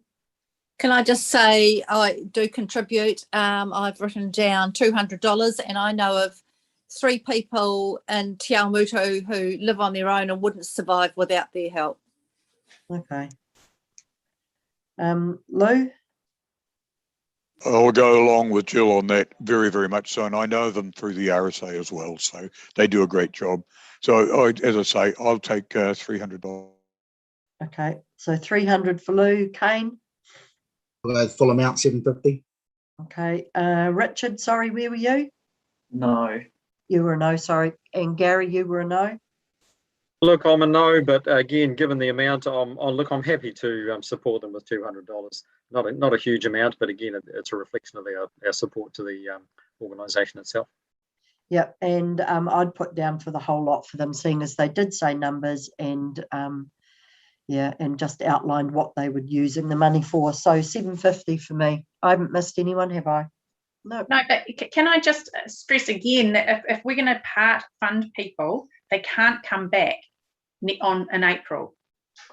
And this is a really exhaustive list. I mean, I can't think of many people that apply for funding from us that over the last 5 years that aren't on this list. And if we're going to give everybody little bits, or most people little bits, it means come April, they're not going to be able to apply again generally, because they'll come back and apply for pretty much the same stuff. So I guess as much as we might say they're a good outfit, they do good stuff, we should be of the mind that we either give it all, or we say, sorry, not this time, apply in April. And for me, they might have been one of those outfits that we said that, because they weren't specifically local. We might have said, could you give us, go back saying, can you give us some breakdown data of people you do visit, numbers of people you visit here? And, like, well, I'm just already saying, put that, so. Yeah, but that's across Waipa. This is our Telemutu and Kihikihi area. Yeah, but I think they're only asking for 750. I think we could. Yeah, but aren't we better then to give them the whole lot or none at all? I think the problem is, they need it now. Sorry, I think they need it now. Well, that's fine, but I'm saying, isn't it better that we give them all now or none at all, rather than chopping and choppy, you know? Okay, so that's the process we're stuck in now with this, with the split. The split round means that this is a new way that it's being done, right? And you know, you can't, if you only get some now, you're prohibited generally from applying next time, because most of them aren't going to come back with something whiz bang and new. They're all going to be seeking operational costs. Hardly any of these outfits are going to come back with anything they need magically appear. Yeah. So on that basis, Susan? I'm happy to support that for 750, even though I was a no before, because that means that they will get what they need, and then they'll be out of the mix for the next time round. Got to think a bit more strategically about it. That's all I'm saying. Okay, thank you. I'll modify mine to 750 as well, Madam Chair. Okay, Jill. I've given my amount. Yeah. So you're sticking with what you want to stick with? Thank you. Sorry, Okay. can we start from the top again, because I couldn't tell you how much Lou supported the first time around. Okay, so Lou's gone with the full amount. Lou, is that, I've got that correct, haven't I? Yep. Okay, Jill sticking with 300. Yep. Kane, where were you? Sorry. 750. Okay, Susan went to 750. Yeah. Yep. Richard, are you still a no? I said for them to come back in April, but if part funding is a thing, well, what's the point? I will give them 750 and somebody else will suffer. Okay. That's how it's got to be. Okay, Gary. I was 200, Ange. And you're sticking with that? Yes. Cool, thank you. Righto, and I was a 750 for those guys too, so they still are going to end up with a part amount. However, I just would like to take a moment. So Susan's expressed this quite strongly twice, that her belief is that we support the whole lot. I certainly hear where you're coming from, but we probably need to get a little bit of an idea of, you know, would we rather give them some money or just tell them to come back? I suppose in some cases, from my own personal opinion, is that where we've got to is probably as much as I've felt comfortable giving them anyway. However, I do hear what she's saying, and there are some there that I know personally I would have liked to have been able to give them the whole lot on exactly those grounds that Susan's asking for. But how does everybody else feel about this? I'm just going to go around and get a little bit of an idea. Are we holding out to give people the whole lot, or we're going to continue with this part payment? Gary, have you got any comments on this? I guess even though we're split down the middle, we don't know what's going to come in again in early next year. I try to treat everyone on its merits, and that's how I've applied my thinking and rationale on this one. So not sure. Yeah, look, there's some that I'll go, yep, go the whole amount, as you've already heard. So I think if the merit is there, I'll go, yep, I've gone through my whole list and I've worked out the what we have to allocate, which is fine, realising that we've got to have some a little bit left over. So I've gone through the projected, I guess, expense, or the applications that will, internal ones that we're going to have to start to fund. So I've gone through the whole thing, and I have chucked in the whole amount on that basis. So yeah, I don't know whether I want to change or not, but I also understand where Susan's coming from on this one. Richard, any comments around that? No, the way I have allocated the funds is high end on a small number. Okay. The ones that don't get my support can come back. That's my feeling. Okay, Jill. I think to give everybody everything they want, we're just going to run out of money. Being aware we haven't got the whole amount to use just in one round. And I'm just, I don't think we give the full amount if not necessary, because when I've gone through each case, I've looked at how much funding they get from other places. So I've supported because they're local and they deserve it, but not sometimes the full amount because they're already getting a lot of funding from other places. Oh, okay, thanks, Jill. Lou, comments around that? Oh, you're on It's mute. just down all the time. I'm not. Yeah, no, I can understand where everyone's coming from, but I think that the process we've been using has been reasonably good and accurate. And I think people will find that there'll be plenty of applications later on as well, without ever worrying about it. Okay, cool. And Kane? Yeah, I think it's been fine. I do agree with Susan that we can be strategic. We can push some out to the next round. And so it'll all balance itself out. Okay, all right. So we've got a bit of a feeling there on that. So, ladies, where did we get to with the final amount for MS Waikato? $600 for them. Cool, thank you. So it's not too much less than what they asked for. So hopefully they will be happy enough with that. The next one is the New Zealand Victim Support Group. And they have asked for $2,000. And they were asking for that to, let's have a look. It was training, wasn't it, mostly, if I recall. Recruitment and training along with reimbursement of out-of-pocket expenses. Okay, so Kane, let's start with you on that one. They're asking for $2,000. Yeah, I'd like to support them, but probably not to the full amount. And they're asking across three different, two boards and one committee. So, yeah. Okay, Luke. Yeah, I would support them. They do a good job, but I would suggest not to the full amount. Jill. Totally agree. I support, but not the full amount. Okay, Susan. Yeah, my understanding is that this group do some tireless work in a really unsavoury area. Yeah, people I've spoken to have a lot of time and a lot of respect for these people, and I mean, obviously they're part of a national network, so they're not just, you know, kind-hearted people who make cups of tea. They've got a structure around them that makes their approach to this work is reasonably disciplined. So I'm more than happy to support them. The $2,000 that they're seeking, you know, they work out of the police station, I believe, and are really well respected. I mean, Richard may have more to say on and more intel on the background of the work that they do, but I'm 100% supportive of them. Cool, Richard. Yeah, I'm 100% behind them. They are called out at all hours to every event that possible, and yeah, the increase in the family violence side of things in recent years has really pushed up their workload. So yeah, and they're a bunch of volunteers, mostly older women as well. So they do a great job. Cool. Luke.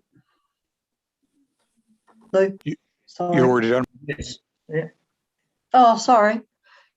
Gary. Yeah, look, totally support the organisation, and I had a large chunk of the budget on this one, not quite the full amount there, but yeah, my research has come up with the same sort of stuff, and I totally support the philosophy behind what they're doing there. And in terms of mental health, again, at this time, given the things that we're going through at the moment there, no, I'd love to support them. Any volunteer organisation there that makes a difference there has got my support. Cool. All right. So Jill, let's start with you on amount, please. $1,000, thank you. 1,000. Thank you. Yep. Okay. Kane. 1,500. 15. Yep. Susan, you with a full. The full amount, yeah. It's COVID recovery, resilience, and local. So that's 2 out of the 3 for me. Cool. Richard, you. 2,000. Sorry, 2. 2. Yeah. 2. Sorry, sometimes you just kind of go burbly. Lou. 2,000. 2. Gary. Oh, it's 1,500. Cool. And I'm a 15.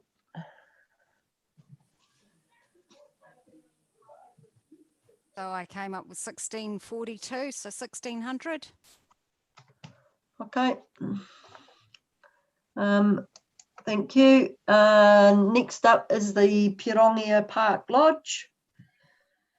And let's have a look at them. They had a project, didn't they? This was quite neat, I thought. Right. Installation of a shelter, storage and camping Yeah. a sustainable campsite project. Yeah, so I thought this was pretty neat, this project, Gary. Yeah, full support. Well, yeah, I fully support the organisation. My level of contribution is going to be a little bit short of the $2,500 there, given what we've got. But it's ecological. Yeah, absolutely. It involves the local community. So in terms of our criteria, yeah, I support this one. Cool, Susan. Yeah, they got half a tick for being local because obviously it says Pironia, but I understand that they do provide an affordable option for school camps and stuff, which obviously draws from the whole area. And I know that our school has gone there on the odd occasion for school camps. And I understand the woman running the place is very efficient. She's well organised and what have you. And the going in their favour too is that they're not seeking operational costs. They've actually got a project, which of course we're all for supporting. So for me, I'll support them, but probably not full amount. Cool. Richard? Yeah, I support them on the same things. It's yeah, local kids. It's a good opportunity for them to get out of out of home for a while. Cool. Lou? I think it's actually good, the schools can use it up there. It's great to have that facility and for youth groups so they can utilise it. So I support. Cool. Kane? Yeah, I think it's right on the doorstep. It'll be well used. So not the full amount, but I'm certainly supportive of it. Nice. And Jill? Yeah, definitely. The Telemutu students will use it. So, yeah, definitely it's in our court. Cool. All right. Let's go, Lou, with an amount. Yeah, I'd just say I'd be $1,500. Okay. Gary? Yep, I'm already 1,500. Okay. Richard? The full amount. Thank you. Jill? 1,500. Kane? 1,500. Susan? I'll have to pay 1,500. Okay. And I actually had given them 2, so I'm going to stick with my 2 because I do know there's a lot of groups that go up there and we'll get a lot of use out of that. And just wearing my Kainga Aroha hat, I know we're looking for a campsite with loos and stuff, so it'll suit our mob as well. So, yeah. I came up with 1,714, so 1,700. Cool. All right. Next up on our list is the Purhue Hall Association.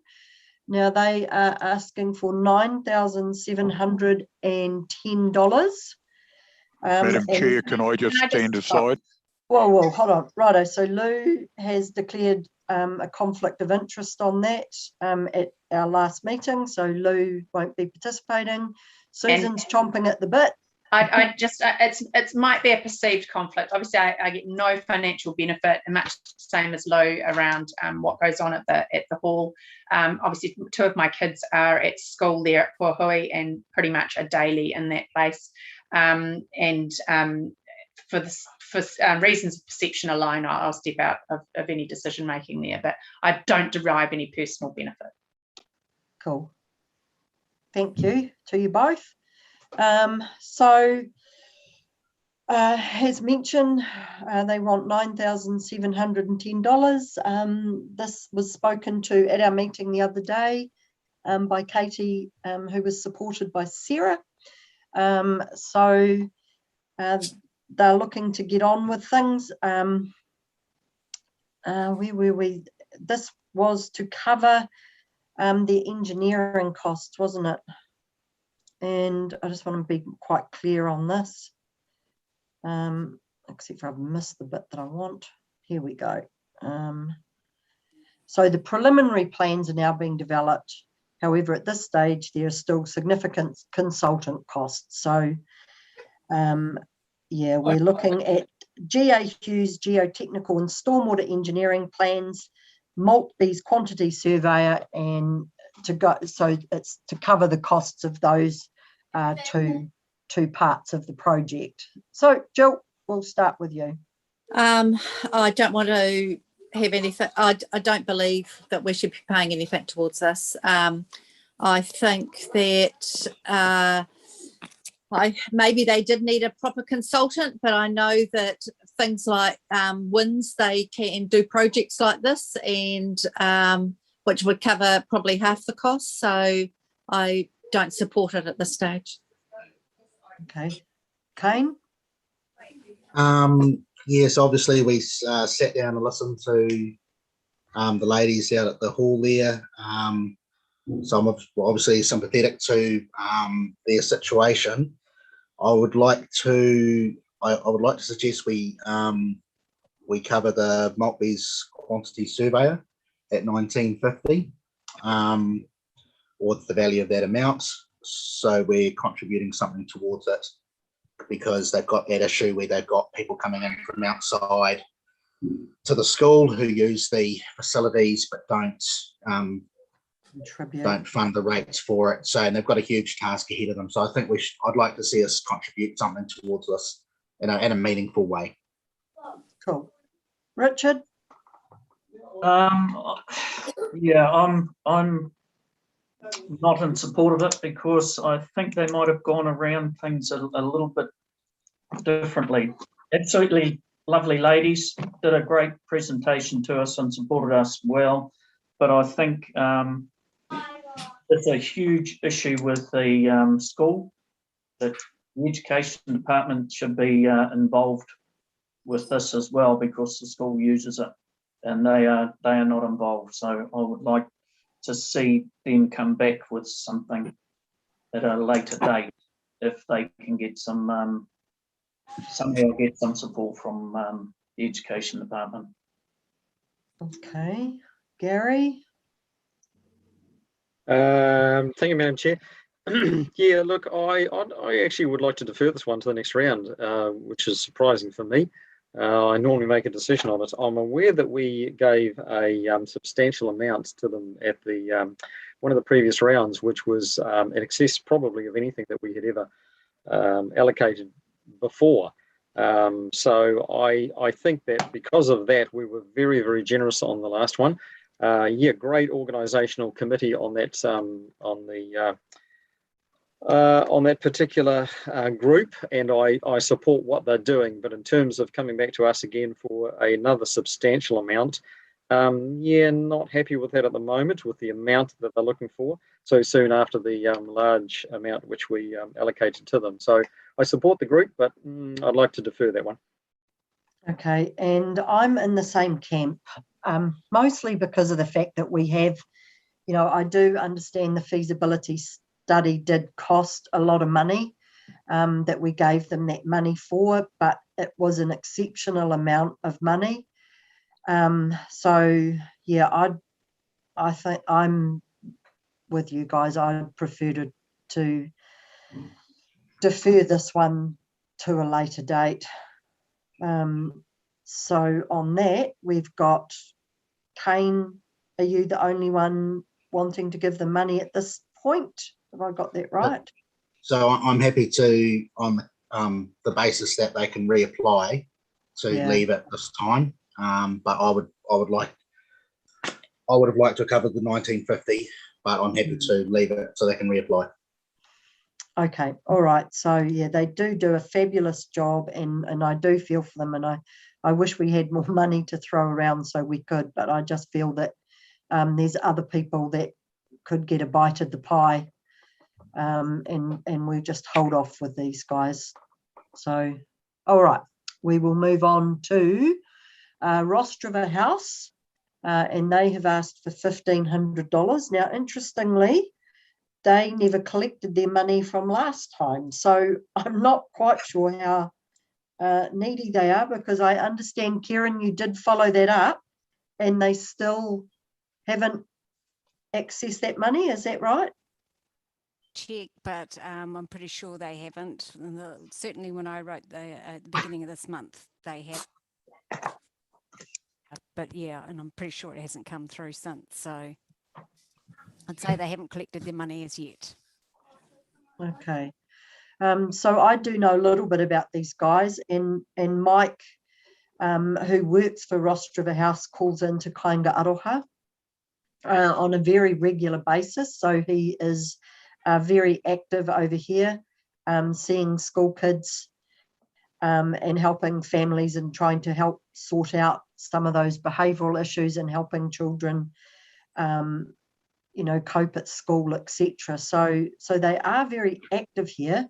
And I would have really liked to have supported them from my point of view, but the fact that they haven't even collected last year's funding is where I'm sitting. So Richard? No. Here's no. Lou? No. Jill? No, probably on the basis they haven't collected it, but they might have had a different financial person and somebody didn't know about it. But yeah, no. Okay, Kane? No, they haven't collected, so no. Yep. Gary? It's disappeared. Oh, yes. Susan, we'll go to you then. Yeah, like everybody else, it's a no on basis they haven't collected the last lot. Sort of doesn't reap confidence in an ETF. No. They're not actually, calling out for money that they're owed, or neither does it scream that they're in need of money if they can't get the stuff that they've got gifted. So it's a no from me. Yeah, it is a shame because they do a good job. Gary? It's a no from me. And a no from you. So I think we're all in agreement on a no for that one. Okay, on to the next one, which is the Telemutu Rugby refs. Now they wanted $216.86, and that was to simply go towards the training use of headsets for junior referees and a referee coach on the sideline. So, Richard? It fits with the local, but it doesn't fit with much else. I'd like them to apply again and see what sort of funds we have in April. Can I just ask why you think that it doesn't fit with anything else? Well, it doesn't fit with COVID, does it? Recovery. Okay, it doesn't fit with COVID. Yep, okay. Kane? Yeah, I think the full amounts. I think it's a small amount. There's obviously a huge number of people who play the game, support the game, and get out there. And we need referees to do that. It's helping health and well-being, mental health, community. I personally think it ticks lots of boxes for me. Cool, thank you. Jill? Definitely, I agree with it totally. And I might have missed the plot here, but why does Richard talk about COVID? Discretionary funding doesn't have to be anything to do with COVID. COVID didn't hit our area hard. And so, Jill, can I just stop you there and correct you? In our criteria, we made a change for to support any COVID-related applications above others, seeing as COVID had hit prior to our funding round last year. So you might recall that was something that got changed to make sure that the COVID-related applications had precedent. So just to correct you on that. But, no, sorry, that's fine. Because as far as I am aware, we weren't hit by COVID in Waipa, but that's just my opinion. Okay, carry on. Cool. Lou? I actually support this quite a bit on the grounds that these guys are all volunteers. They're going out there and training, and these are often teenagers that are out training them as referees, and it just allows them to have that three-way communication to give them confidence, and particularly in the environments that we're in at the moment, we certainly need these young people to come through and be a part. They're definitely not funded well. In fact, they have very little in the way of funds. All of them pay for their own equipment, all of their own playing gear, and they get very little support. So I support them fully. Cool. Susan? Yeah, look, this was a little bit like the Citizens Advice Bureau for me. I thought that there were these people do some great work, obviously, but I just felt it was a little bit tone deaf in terms of the period of time that we're in at the moment. So it was a no from me, and they didn't. Yeah. Yep. Cool, thank you. And Gary, I think I missed you out at the top corner there. No, that's right. Look, ticks every box for me. For the small amount involved, I had no issue with that at all for the full amount. Cool. And I'm the same. I don't have any issue. I think it's great that, we can keep sport going. They're playing rugby at level 2. Listen to the college play down on the Wananga field yesterday. Oh, it's actually college fields. And I know that's college, not these guys, but sport is a really important part of mental health and recovery for me too. So I'm a 216. So pretty much everybody that wanted to give funds is 216. Yep. And we've got Susan as a no and Richard as a no. Have I got that right? Yep. Otherwise, everyone's happy with the full amount. Yep. Cool.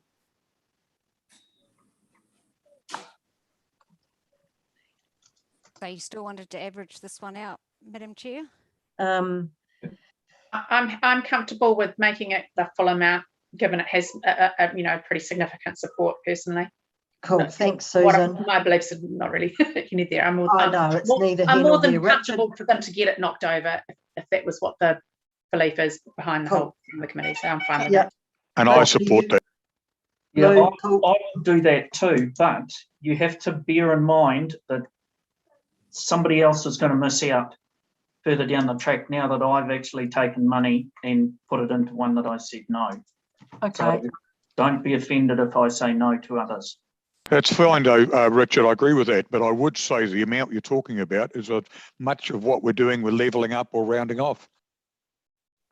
Oh yeah, in this case, yes, but in a lot of other cases, it's been a very a little amount, especially. Okay, all right. So we need to keep pressing Madam on Chair, because we're Can I just ask a question? Are we able to have a running tally from Kieran? Are you keeping a running tally? I'm sure you are, being as bloody good as you are.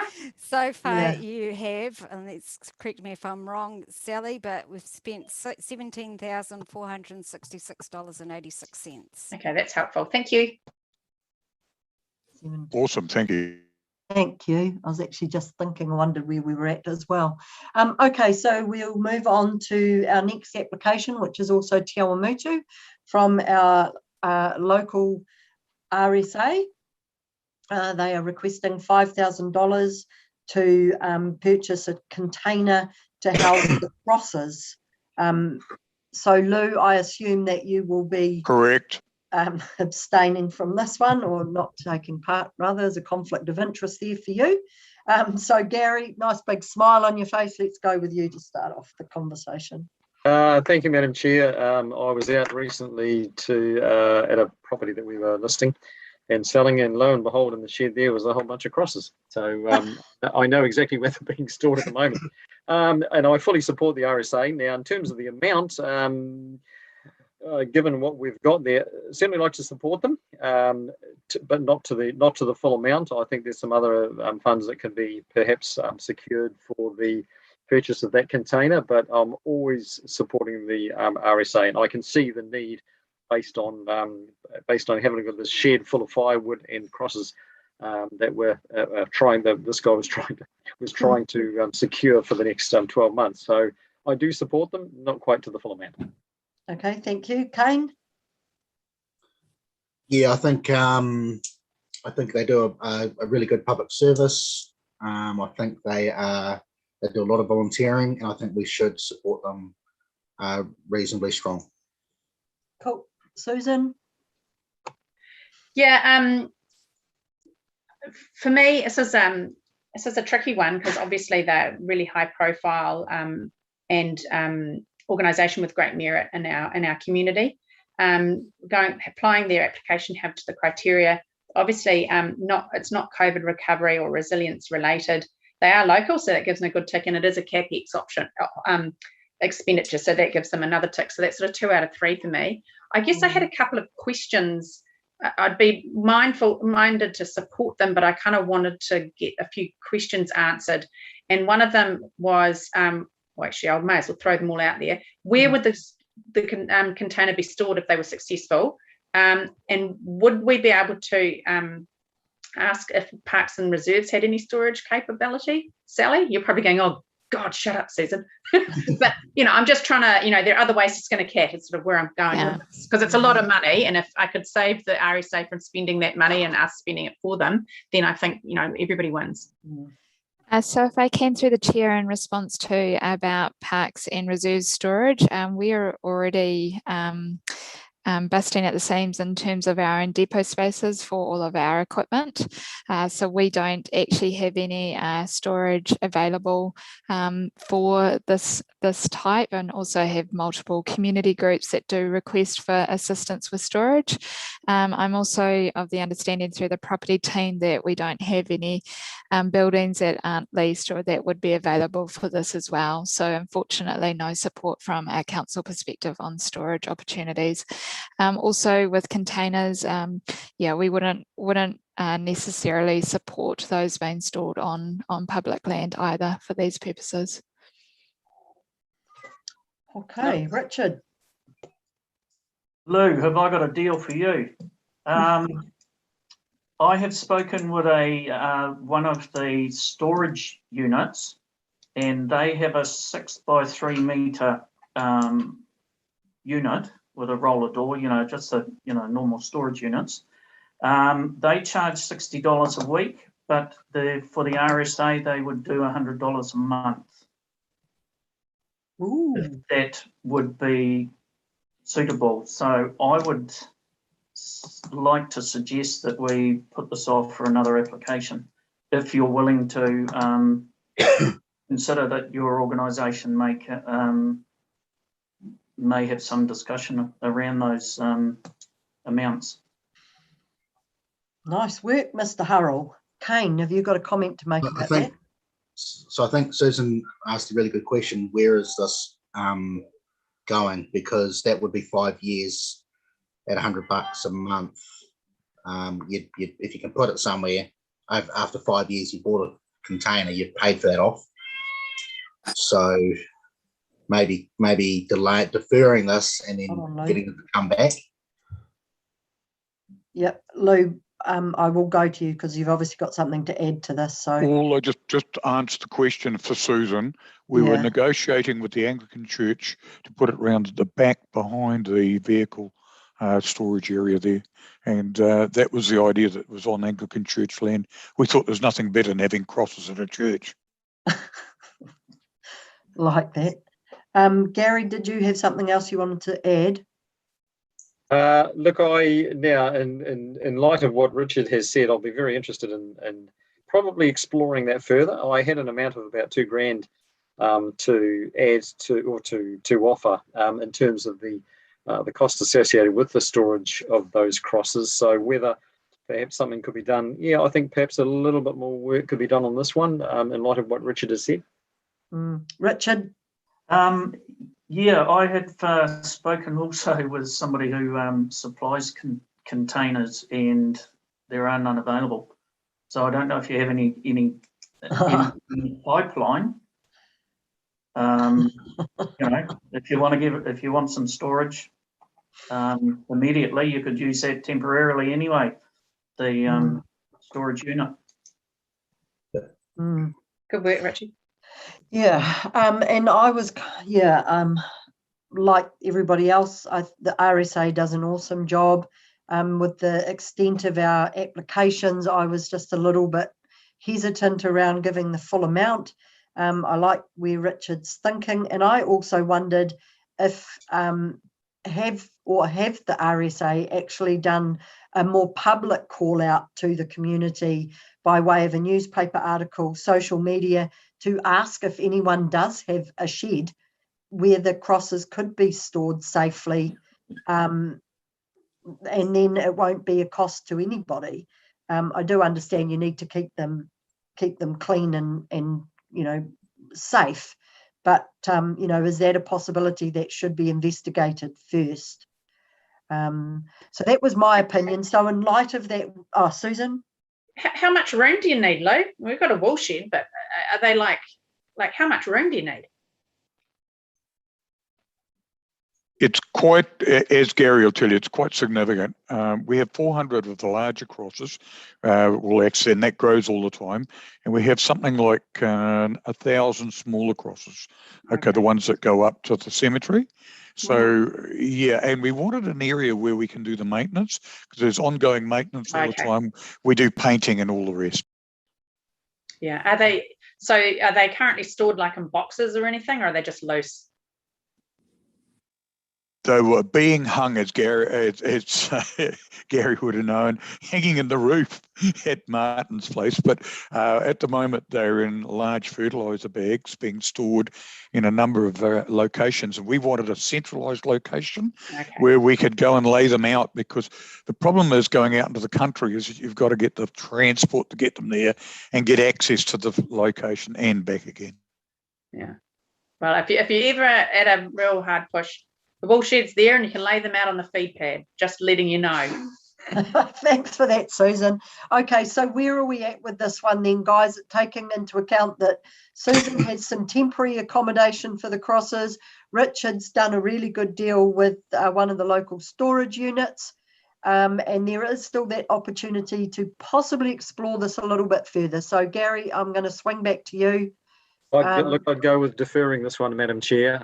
There seems to be some opportunities coming up there that need a little bit of further work and exploration. So I'm up for deferring this one. Okay, cool. Kane?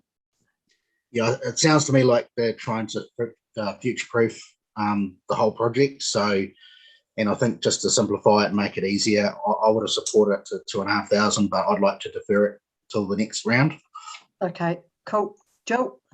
Yeah, I support it fully too, but I think we could defer it to the next round. It sounds like hopefully where they are, if the house doesn't sell, then they're safe for a little while there. Okay, that's probably not likely in this market. Richard, I presume you're happy to defer it to... I'm happy to defer it, and it doesn't necessarily need to wait till the next round if they need to be... and that's true too, that we can move on that. Yeah.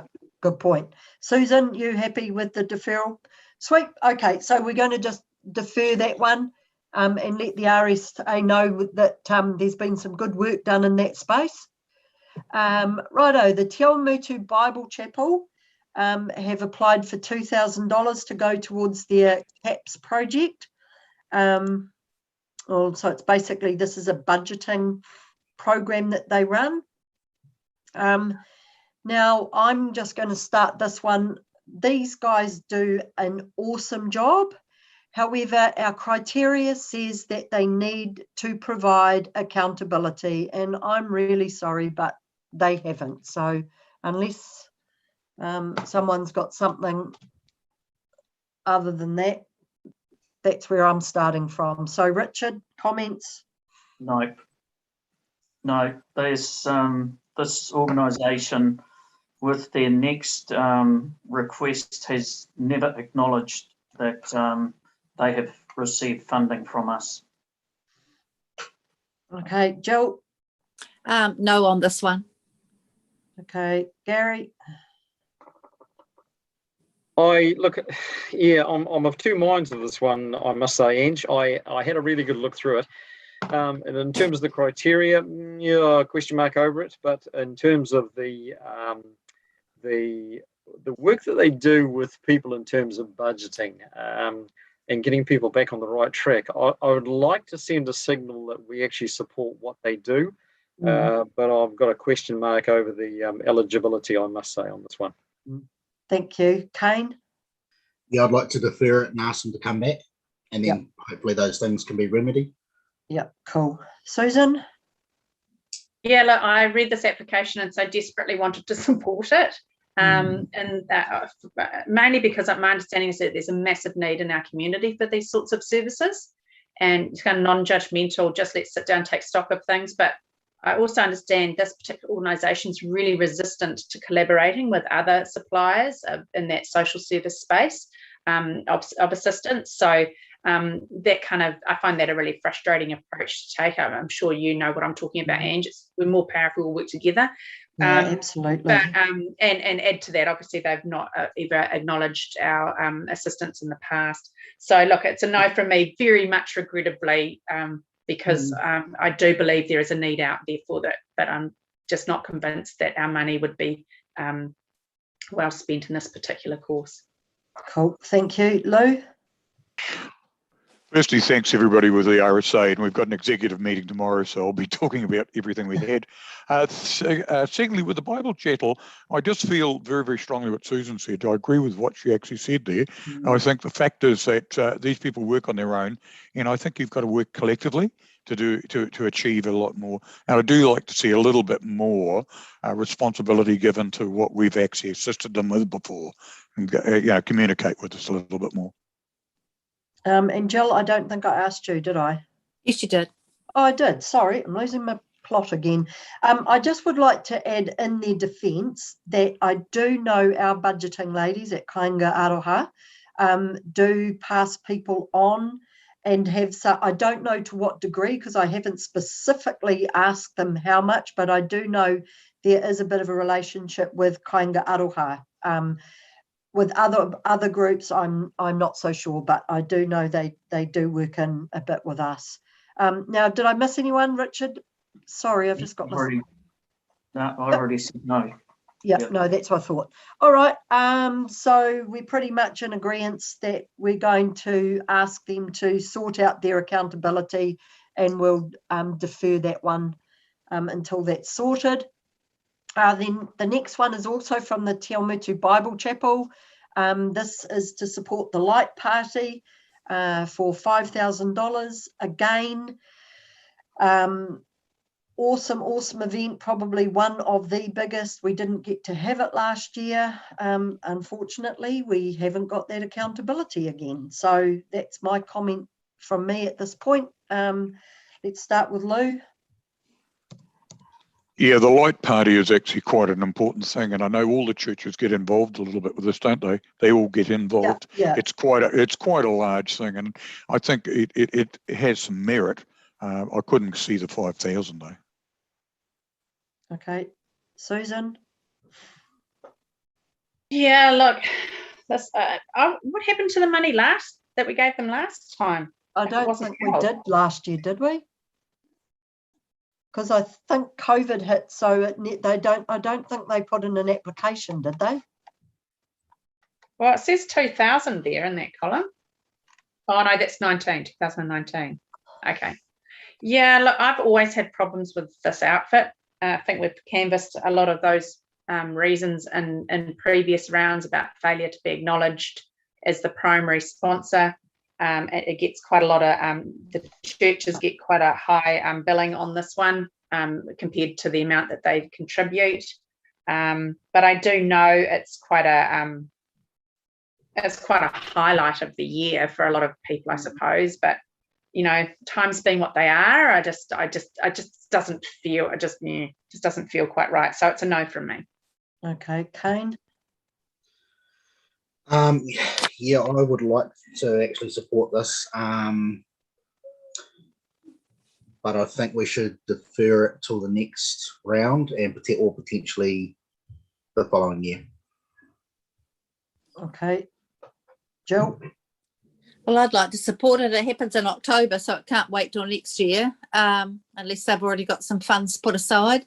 But it's something the whole of the town look forward to. So because of the bad manners that they're not saying thank you and not doing their thing, we're not going to punish the whole town and all the children because of that. That's a fair point. Yep. Okay, Richard. I think you've got my my thoughts. Yeah, they have never acknowledged us. They're asking for 5,000 when each of the churches only give $1,200. So, yeah, they don't acknowledge. So, and that's part of the criteria. So, sorry, it's a no for me. Okay, Gary. I believe that this is probably next to the Christmas parade there. It is the second highest profile project which we support, and despite of the semantics of who puts what in, and I think I'd like to support them around about $2,000. I think it's, yes, they need a bit of a jab in the ribs in terms of acknowledging the financial support or the sponsorship, but I think it's one of those events there that has a huge profile, and I think, yeah, I would like to support it for those reasons. Okay, so could I make a suggestion in that part of our criteria is that they must supply an accountability, and they haven't done that. So because the event is coming up very soon, and hopefully we will be back to level 1 by, when is it? The end of October? The end of October. Yeah, the end of October. That maybe we can set an amount that is conditional on us receiving that accountability. And there is room to move in there. I see their rides, they've got a hurricane booked. So the fact that, we don't want to give them the whole amount, maybe they just don't get the hurricane this year. But I do, support what Jill says. Is it fair to punish the whole town? Because if we don't support them at all, there is a high chance that this won't go ahead, because they just won't actually have enough funds to be able to carry on. So how do people feel about that? Let's have a quick run round, Gary. Yeah, I'd still like to support them. I think I agree with Jill on this one. So I'd like to support them to see the event go ahead. Yep. Kane, does that have any change of view for you there? Sorry, I just had a child come in. So can you go to someone else and I'll just collect my thoughts? Yep. Jill, so you're still happy with that?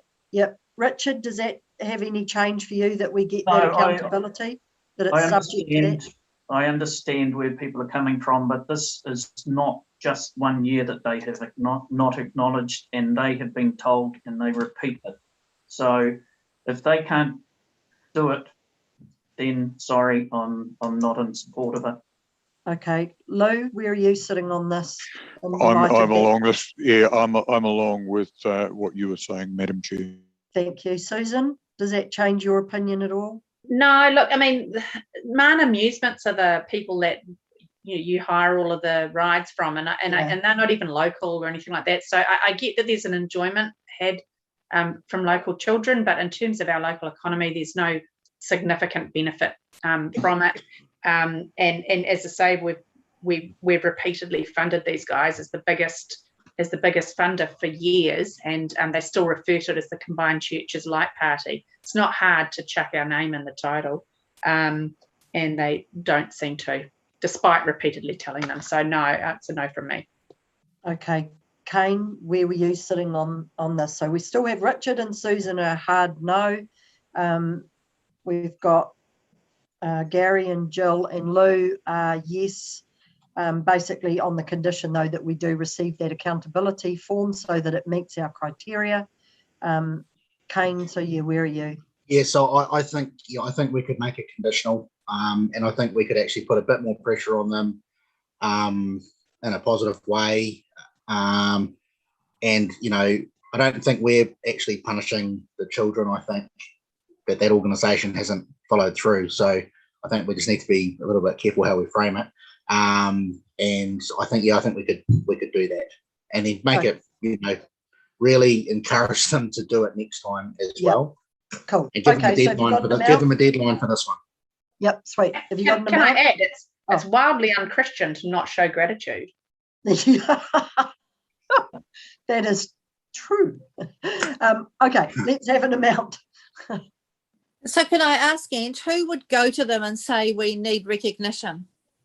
Or does somebody individually go and visit them, or do they just get a letter, or how does it happen? Normally, Karen has written on our behalf and we've requested it. There has been conversations in the past, because my mother-in-law used to be on the TACLA committee, I had passed back through to them, and Richard probably can support me, and Susan may recall as well, but one of the times that it came back that they don't put any sponsors' names on any of the promotional material, so that's why they don't put the community board, and I think there may have been something along the lines of that, we should be supporting it, but on the grounds that it's a well-supported community event. So there have been some informal discussion, and definitely by way of the letter each year saying, you do, part of our requirements is that you do X, Y, Z. We'd appreciate that you follow through. So yeah. Okay, Anyway, thank- we need to move along. Gary, Yep. please. Madam Chair, yeah, I guess that concerns me just a little bit, in the sense that this is community funded. This is funded by the community for the community.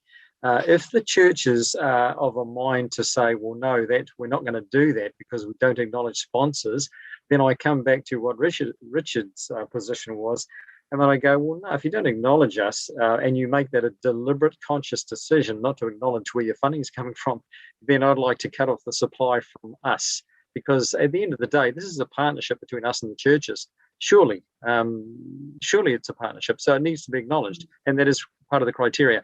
If that's deliberate, then I'm not happy with that. If it's just a lack of acknowledgement generally, I guess I can live with that to a certain extent, with a jab in the ribs all the time. But if they consciously don't acknowledge that because that's their policy, well, I'm afraid I'd pull my support of that. Okay, so now we're to 3 that have pulled. Does that make anybody else change their mind, or where are we sitting on this? Because now there's Lou, are you nodding to say? Yeah, I'm actually agreeing with Gary. I didn't know that. All right, let's go with, how about this for a suggestion? We defer this one. We tell them that if they are prepared to put our name on it and get the application into us ASAP, in time for our next meeting, that we will reconsider and make a contribution to the Light Party so they still have some funding. Does that sound all right? Yep. Okay, let's do that. Righto. Next one up is the Te Awamutu Brass Band, who are looking for $2,009.35. Gary, just while I'm pulling this up, can you just clarify where your position is on this one? Just to check. Yeah, check so checking in on this one here. No, look, I'm not a member of the band. I'm not a member of the committee. I withdrew from the public representative on their committee because it was a conflict of interest. So at this stage of the game, all I can do is make comments about it. Cool. Okay. Thank you. Just wanted to check that at the start. So they're just wanting some support for power, gas, costs to assist with operational costs, and 12 months of insurance. So, okay, let's start with Susan on this one, please. Oh, you're on mute. Yeah, look, I had a whole cluster of them here, and I'm still as yet kind of undecided. And I'll explain why. I kind of, so the brass band, the croquet club, the little theatre, and the music federation, for me, I kind of felt were kind of organisations of similar kind of nature in terms of them being A, local, B, all looking for operational funding, and C, not related to COVID recovery. So I guess I kind of felt like I couldn't really, and they together sought a whole lot of money. There's a lot of money there, so that they're all after collectively. So I sort of felt like it was might be a little bit of a house of cards, if you like, unless we actually say right now, on principle, if we're going to support some of these groups, let's do the best we can rather than support all of them. So I guess that's I don't know, it's probably it's not really the answer you're looking for, but yeah, do you understand what I'm trying to say? I just, if there's an idea in principle to support operational funding for local Te Awamutu clubs that are either sporting or musical or what have you, or theatrics, I would, yeah, I guess we kind of have to make a decision whether we pick one or two or none or whatever and fully back them and invite the others to apply next time, rather than part fund maybe all 4 of them and then they can't apply again next time. So this falls into the strategic kind of backing, if people see it the same way I do, in terms of them being local, looking for operational costs, and people may not share my views in that respect. So you might be best to actually go around the room and see how other people see it, and maybe my thinking will become clearer. I'm not sure, but at the moment, that's kind of how I'm sitting. And I understand we're at 17,466,000 as a I've just asked Kieran how much we're at. 14. Okay, thank you, Lou. I'm going to, say all of these, I agree with Susan, all of them are operational or semi-operational costs. Croquet Club and all of these are very, very similar types of operations. I do know that the brass band is struggling for funds, and the RSA supplied them quite a significant fund for new instruments and things just recently. So this is just to keep their building, I'd say, by the looks of it, power, gas, insurance costs, and these are all ongoing costs. So once again, the CapEx costs, so yeah, that's capital, sorry, not CapEx, is expenditure, OpEx. So yeah, I'm sorry. It's I'd like to let everyone else speak on that one. Just sit and wait to see. Okay, Jill. I agree, they're all very similar, and I'd like to give them all some money. I think if we don't give them the whole amount, surely they're going to go somewhere else to find the rest of the funding. I've just got written down to give them basically $500 each, and for the balance they need to find it somewhere else. They've got time hopefully to do that. Okay, Kane. Yes, I'd given those brass band, Little Theatre, Music Federation $1,000 each, actually, just on the basis that I think some money will keep them going, and then they can ask and find the rest. So I think the arts need to be supported as well, and I'd like to do that. Okay, Gary. Thanks, Ange. Listen, I group them as well, and I take Susan's point quite well. Look, the brass, the Telemutu Croquet Club, the Music Federation, I'm a supporter of the arts. Now, in terms of COVID recovery, it's a pretty broad interpretation of what makes people feel good when they're coming out of this, or what do they do when they're feeling wound up about the issues that surrounding the environment that we're now in. And music is a great outlet for that. So is the Croquet Club in terms of the people that don't, they're a group that perhaps doesn't apply to us that much.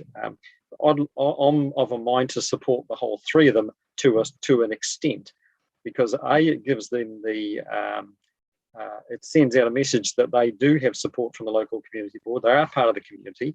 A lot of them don't apply on a regular basis there. The brass band does, because they do have their club rooms, which I am aware that it's quite costly to run, and just in instruments and things like that. Horrendously expensive, $14,000 just for one instrument, for example. So they go after as much as they possibly can. But the Croquet Club and the Music Federation, I'm going to support the whole lot of them to a small extent, just to signal that we do support them. Yep, Richard.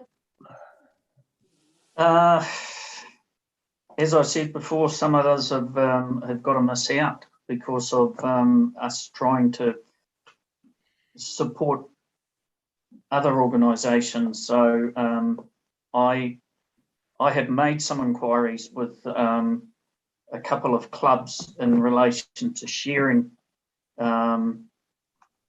facilities and machinery as well, and none of them are in a position to help. So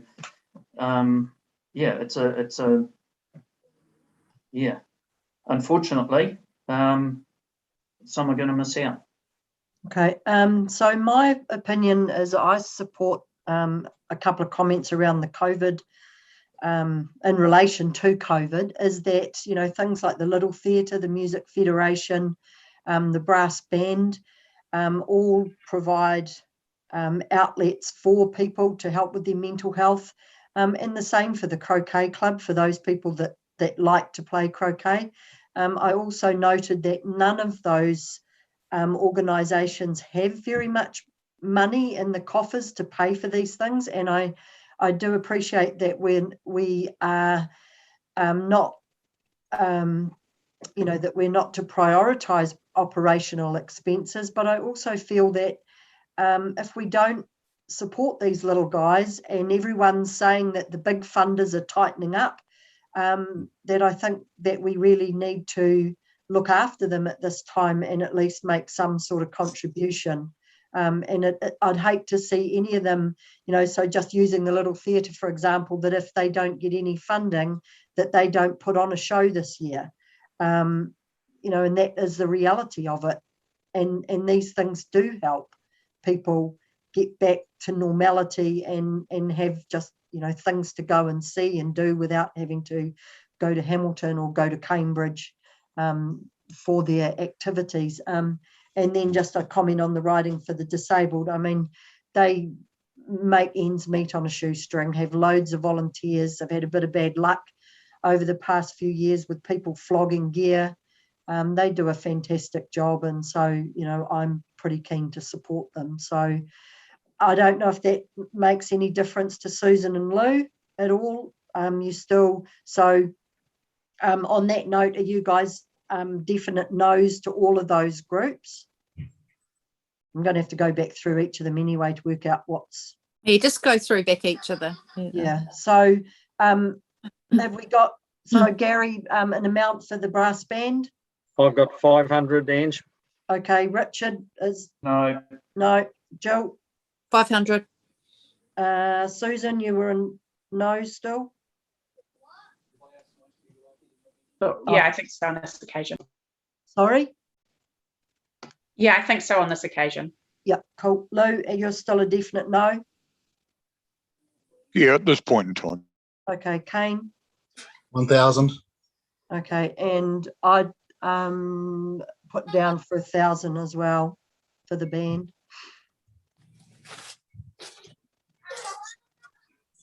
So we came up with $428.57, so $400.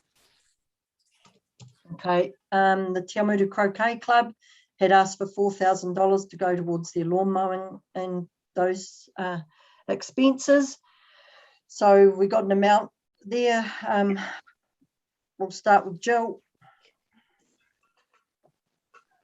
Can I just get you guys to take your mutes off for a minute so that we can just do this a little bit quicker for these, if that's all right? And can I kick off, because I was thinking, I was looking at this, and we've got the Croquet Club, and we've got the next door to the Croquet Club is the Telemutu Bowling Club, and on the other side is Telemutu Primary. Now they must all get their lawns mowed, right? And I'm thinking they get it for cheaper than $4,000 for 6 months. Surely there's... Just to quickly interrupt, the school pays for their own, they have their own caretaker that does all the lawns, just as an aside. So sorry. Okay. Well, we'll move them out of the picture, but surely there's some bargaining power in a bigger group. Surely there must be other entities in town that have their lawns mowed to the standard that the Croquet Club needs, that they could contact and see if there is some benefit to be had from being a larger bargaining power unit rather than just being fleeced by $4,000 for 6 months. And that's a lot. I'll buy a bloody ride-on mower and do it. I'm not sure it's quite that simple watching them mow the Surely the accountant in New Kane would agree. I'll do it. Let's jump to Kane. I have made some inquiries with the bowling club next door, and they have to pay somebody to come in and do their lawns, even though they do have the mowers. But I think there'd probably be a mower for sale out at Kihiki Bowling Club fairly soon, because they're only going to use it half the time, aren't they? They get an artificial green. Why would they use it at all if they have an artificial green? They got 2 greens. Yeah, but aren't they doing both of them? No. Oh, I thought they were doing both. Sorry, my mistake. Gary? No, they're only doing 1 green. Oh, okay. I understand it out there. But look, while you've come to me, look, no, I can't believe that $4,000 is a huge amount of money. I know we haven't had any applications from those guys before from recent memory. I'd certainly like to support them. Please be quiet. Oh, mute. Maybe we need to put you back on mute. So I'd like to support them again. A couple of things. Again, it's good to get the old boys and girls out there. I like to see them there, which is really, really cool. Yes, they struggle to integrate with other organisations for a variety of reasons. And I've gone down that track before with a lot of the groups there where you think, well, surely they should be able to combine facilities and organisational structure, those sorts of things there. But by doing that, there's a whole bunch of problems that arise out of that as well, and the politics come into the personalities and stuff like that. So I think, yeah, let's support them to some degree, nowhere near what they're asking. And I think that they can perhaps do a little bit more research to see what they can get from economies of scale. Cool. Jill?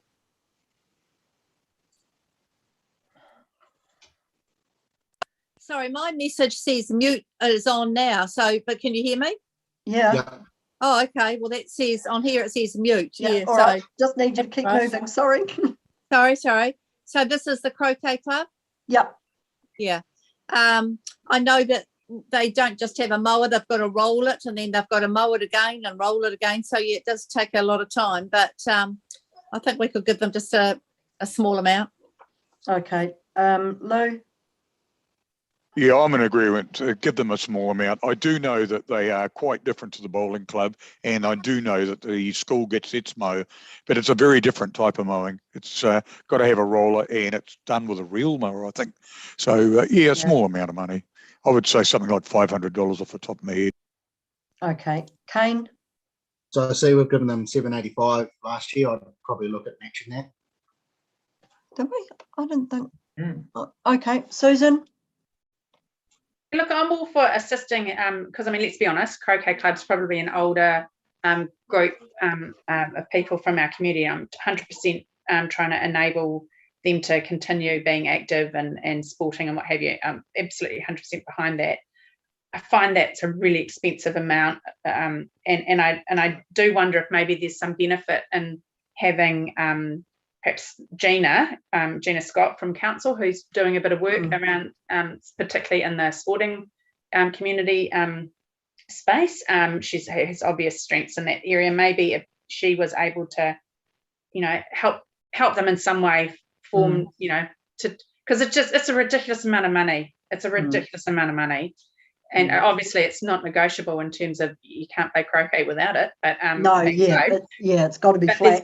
There's got to be another answer than them paying $4,000 every year for that service. And I appreciate that they're an aging membership, and it's getting beyond their abilities, and I totally respect that, and we'll do what we can to keep them all out there playing. But I just think there's got to be a better way to get this funded. That's all worked through. But in the interim, I'm happy to support them in some way, shape, or form, but it's likely to prohibit them from coming back. Okay. I suppose they got to pay for the lawnmower though in the interim, don't they? Because I don't think they had much money from recollection. So yeah, I believe they used to have one of the members did their lawns. So the last couple of years that that person can't mow them anymore. But let's move on with an amount. So I'd pop down $1,000 for those guys. So I'll start the ball rolling, Gary. 700 from me, Ange. Cool. Jill? 700. Lou? I'll bring mine up to 700. Yep. Kane? 800. Susan? 500. 5. Richard, anything? No, I'd actually like to for it to be explored a little more deeply into how they can overcome it, because if they're only going to get 600, that's not going to do many cuts, is it? No, it's not. So I think that's a great idea for if Gina is available to be able to have a wee chat to them and see if there is any way that maybe they can do a deal with the bowling club, if that's a possibility. Or that there's somebody else around that has a similar type of real mower and expertise to do what they need. I think that's a great idea. So maybe, and if we say that, and if Gina comes back to us and says, look, I've managed to do a great deal and it's only going to cost you $1,000, we look at that. Yeah, all right. Where does it, do you want to wait, or do you just want to give them a bit of money to cover their lawn mowing in the interim? Like as Susan points out, it does mean that they can't apply in April. So we just give them a bit of money and some support. That's my view. Yeah, cool. Okay. Gary's with that. All right. Okay, so Kieran and Sally, tally up our figures on that one, please. In terms of, oh yeah, What do you go want for us- it, Kieran. Sorry, I unmuted myself or whatever. 628 was the average, so 600. Yep. Richard was right on the money. Righto, the riding for the disabled. We're asking for 1,600. Any comments on this one? Further to what we said before, otherwise we'll just leap into the amounts, because we kind of had a general overview of all of these ones. Especially, oh yeah, theirs was around their learning to make sure I have they're it as a dealing no. with COVID correctly. I don't want to support that. And notwithstanding they're a great organisation, but at this time, I don't believe it's appropriate to be sending people off to conferences in Wellington. Yeah. Okay. That was yep. Kane. Agree with that too. Yeah, I had 2 members, but I'd knock that back to 1. Okay. Yeah, that's probably a good point. Lou. You know, in this current climate, I would say they can use Zoom and be able to do that anyway and communicate with each other. I think it's not appropriate at the moment. Yeah. Jill. Yeah, not appropriate at the moment. Yeah. Okay, Susan, you have already commented. Richard. No. Okay, Gary. Negative, no from me. Yep, and actually when you put it like that with the Zoom, actually I'm going to go with you guys too on that one this time. That more than likely that could be an option. Right, next up, Telemutu Little Theatre. We're asking. How does that sit with Kane, who pushed for 1? Yeah, I'll defer that. Oh, sorry, Kane. Good catch, Yeah, Richard. Thank you. Yeah, I'll just Sorry? defer Okay. it. Just leave it. Yeah, that's fine. Cool. Thanks, Sorry, Richard. Kane. Just mindful of the time. All right, so pressing on, the Telemutu Little Theatre. We're wanting funds to help do their production An Evening with Holmes and Purhue. Righto, let's start with Kane on this one. So yeah, I'd support them with $1,000. Cool. Okay, Lou. Invite Keen on this one. I think I'd support them with 1,000 as well. I think they do a great job and a great job for the community. Cool. Susan. Oh, you're on mute. Yeah, no, I'm just trying to turn it on. Look, I really struggle with this one, but all right, $500. 5. Yeah, look, I mean, there's an important. I'm just thinking. I'm bearing on what Gary said earlier. You managed to sway me, Gary. Yeah, there's a real need for us to support, I guess, the arts, and we don't tend to get too many applications in that space. I just would hate for it to be seen as rather extravagant in these difficult and challenging times for many people. That's all. That's just my rider. But I do acknowledge the enormous benefit and God, it sounds a bit flaky, but sort of, yeah, healing that arts and performance and music can offer. So yeah. I suppose it is worth a quick mention that some of the people in the shows aren't necessarily that financially, what's the right word I want? You know, like not everybody that does it is in a secure financial position. So, you know, there are some people, a mixture of people that actually take part. So, you know, it does do them a world of good to be able to have that avenue, you know, to take part in. So there is that side of it, as well as the people that can afford to pay to go. Gary? Thank you. Listen, Susan, I'm pleased, Susan, I'm able to sway you just a little bit. I want to support this one here, and I had $1,000 down. Look, it's the little things quite often in terms of recovery, in terms of mental health and well-being, that affect people the most, not big things in their lives which are dealt with by other people. So in terms of the arts, it's just those little things, those areas of satisfaction that they're able to enjoy and are provided by others for very little financial reward, which is one of the reasons why in these times I really want to support these guys. Have you got an amount, Gary, please? Run this. Yes, I had a little theatre. I had $1,000 down.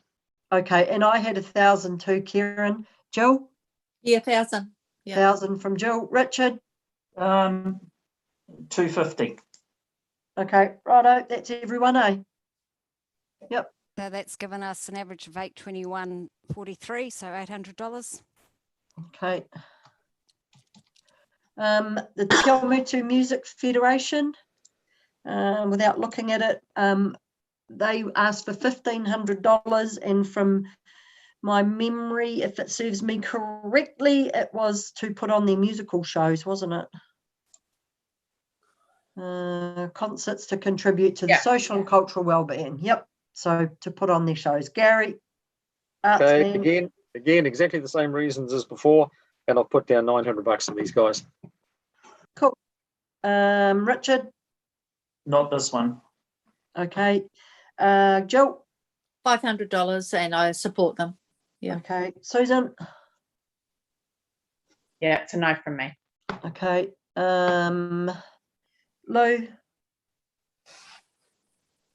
Yeah, I quite like the concept, but it's a no from me. Okay. And Kane? $1,000. And I'm actually going to go with 1,500. I know how hard these guys work. They organise everybody for next to nothing. They put on a lot of free stuff. So I'm going with the full amount. 557, so rounded up to 600. Okay. How's our running total looking just at the moment, Kieran?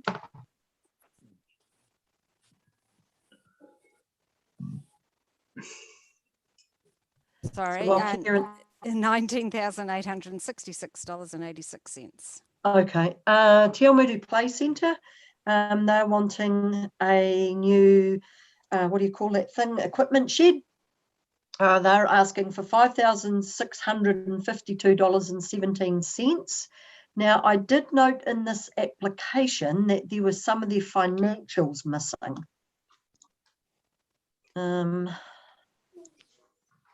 So there was a bank statement and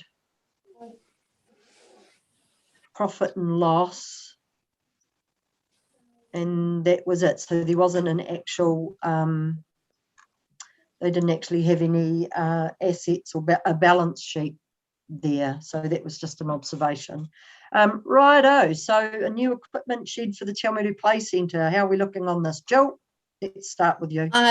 I say no. I say maybe get the men's shed. Just they do it like that. Yep. Okay, Gary? Yep, look, I had 500, but actually that I've had some stuff made by the men's shed too. So yeah, perhaps on that one there, they could actually have a little chat to those guys, but I'd put $500 down for them. Richard? I know that we've supported them in the past, and I think I will pass them by this time. Okay. Susan? Yeah, look, it ticked some boxes for me. Obviously, local outfit, and they're looking for money for a capital project rather than operational funding. Play centres are pretty well organised, well structured, voluntary run largely organisation, and certainly my understanding of the Telemutu Play Centre is that they're no exception to that rule. So look, I think they've realised they've found a good thing in the community board in terms of applying, and I don't want to be critical about that, because I do think preschool care and socialisation and learning is all positive. So look, I'm happy to support them. Certainly not to the level that they've requested, but I give them kudos for applying and doing it regularly and continuing to provide great services to some of our community members. Cool, thank you. Richard? I've already said. Oh, sorry. Let's go the other way. Gary? No, you got me as well. Oh gosh, I'm really losing it now. I must be time for bed. Jill, we did you first. Kane, thank you. Yeah, so I'd go with 500. Even if the men's shed are going to build it, they'll need some materials, I imagine. Yeah. So that can go towards that. Yep. Lou? Yeah, I'll go with Kane at 500. Yeah, and I had put down 500 too, and I support what Susan was saying. You know, we have supported them quite significantly in the past, and maybe it's time that you know, we just shared it out with somebody else. I would also like to see some of these organisations doing more themselves to fundraise as opposed to just relying on us for the full amount. So yeah, mine was $500, and I think that's a great idea, Jill, around the men's shed. So maybe we can pop that in the letter that the men's shed could be worth approaching, that they might be able to do some free building for them. So if we can tally those up. Sorry, Susan, did you want to put in a total and some money or not? Yeah, I do actually. Where are we? Where's my little bit here? Yeah, I had them down for 1,000. Oh, so we've got 1,000, and then the rest of us were 500. That's right, eh? Yep. And then except for two. Except I'll say 500. Okay. So you've gone okay. So that's given us 500 exactly. Okay. Right. Next up is the Awamutu Rose Society, and they're wanting to put on an event. So they're back up and running. So they would like to stage their 58th annual Awamutu Rose Show. My goodness me. Yeah, and so they're looking for $2,558.55. So Richard, we'll take it away with you. I thought the Rose Society disbanded. No, they've restarted. They've got about 30 members, I think. Can I say something? Oh, no, 42. Yep, Jill. Sorry. You might recall it wasn't long after I started on the community board that they re-established, and I went to their first meeting and spoke to them and said that, you know, we were delighted that and I reported back to the community board that delighted that they would start again, and they've got a lot of members, and they're just all excited about what's happening. And I said, just yell out if you ever need any support from us. So this is the first time we've heard anything from them that they do need a bit of support. Oh, yeah. Righto. So who have we got coming up next, Lou? I'm quite supportive of this because we're the Rose Town of Telemutu, and it's the 58th one. And I do know that they haven't got a lot of funds. And if I think the Rose Show goes along with a bit like all of the things we've done, like the Little Theatre and also like the Brass Band Croquet Club. This is a cultural thing. It's really nice. We've got a great rose garden. We should be promoting it. And I think it would be a great thing to support. Cool. Kane? Yeah, I agree with Lou. And I think we should probably try and give a fair amount. Just not just because it's more of a branding thing, I think. That's why I'd support it.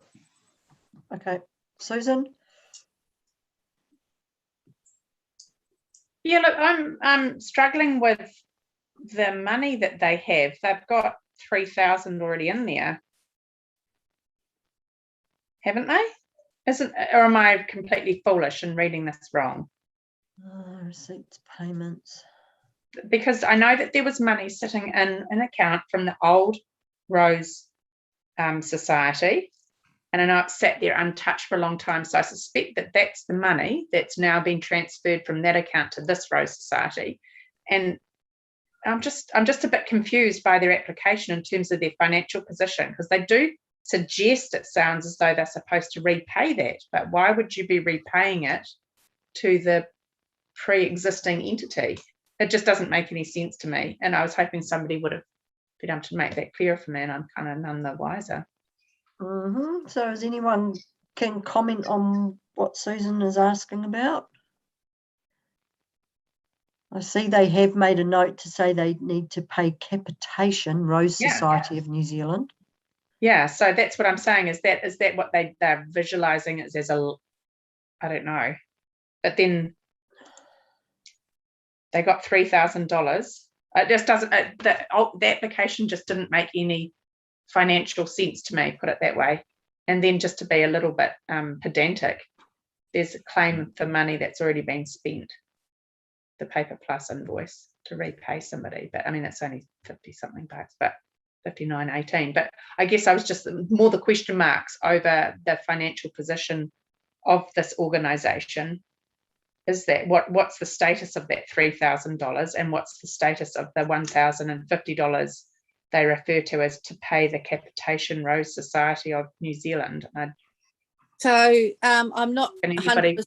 100%, not 100% sure, but I know each member has to pay an amount to belong, and most of that amount goes to the Rose Society of New Zealand. It doesn't stay in Telemutu. They have to pay towards the National Rose Society of New Zealand to become what they are, you know, the club. Yeah, so. But I don't know all the ins and outs.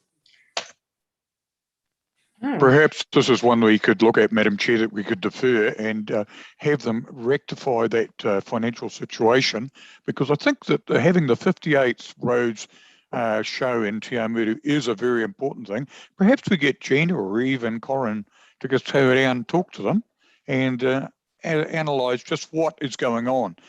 I do know that when you take over some organisation, sometimes you find that the money that you actually thought was in the account was in a trust, or it's been set aside for a specific thing.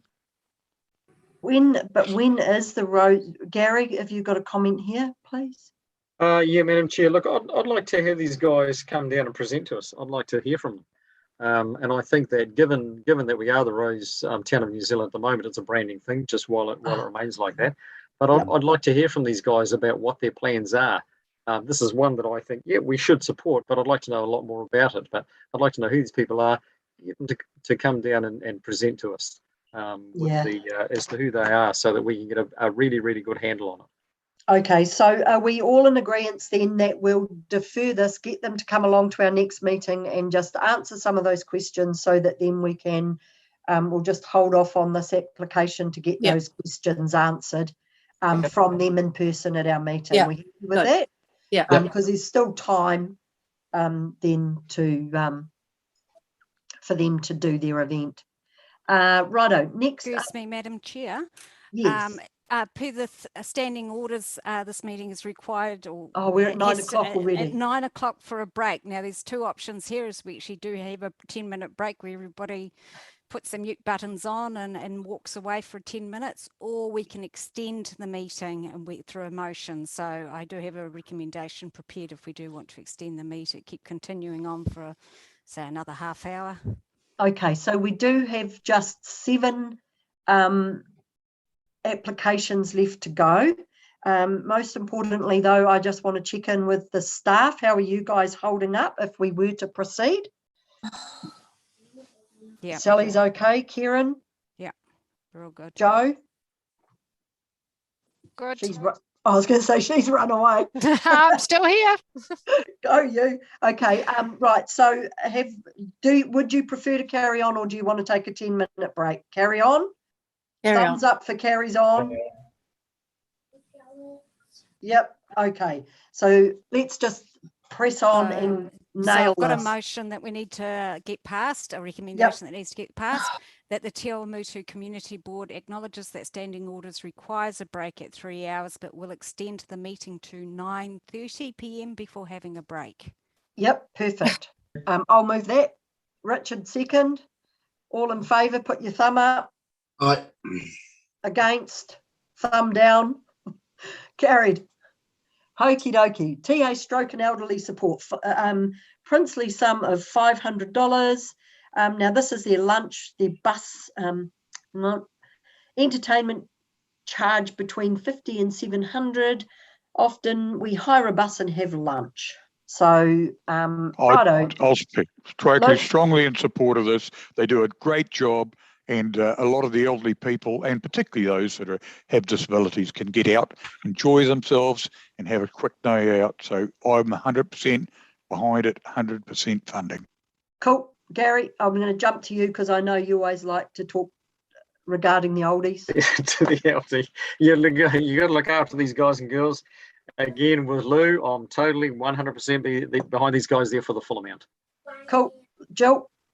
Definitely, I know a little bit about them. They get all the rest home involved as well all the time, at least once a month. 100% behind them. Oh, nice. Kane? Yeah, no, we need to support our elderly. Cool. Susan? Oh,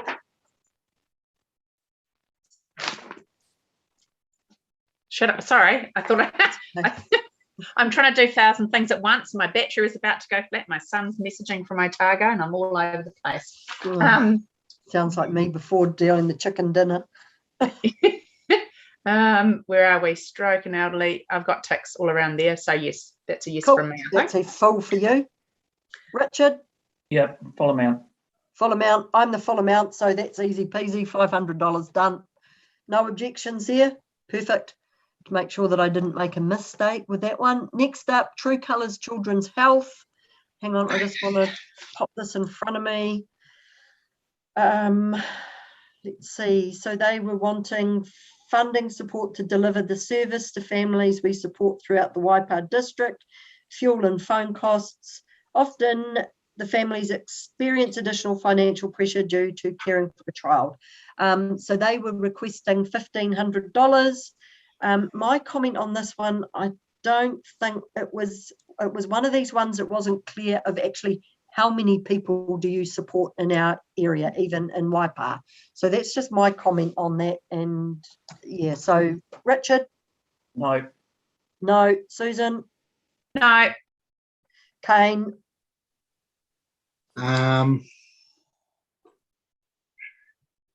Yeah, I would support them on the basis of helping these young kids with serious health conditions. Okay. I would support them. Okay, so we've got Kane on a yes. Lou? No. Jill? Yes, just a small amount. Yeah. Okay, Gary? Yep, I had 300 down for support. Okay, so I was actually a no. So we've got a 300 from Gary. Jill, how much? 500. 500 from Jill. And Kane? 1,000. 1,000 from Kane. I've come up with 257.14, so round that up to 300. Yeah.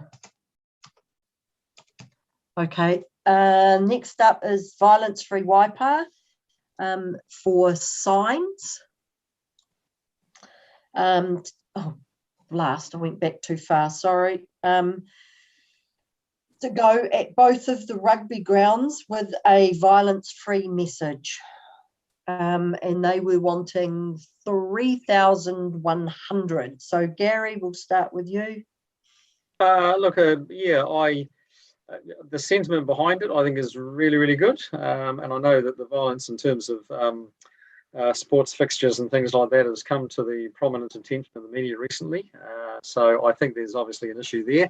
Not sure about the $3,100. I'd like to support it with some funding. But yeah, I support it, but not anywhere near the level they're asking. Okay. Richard?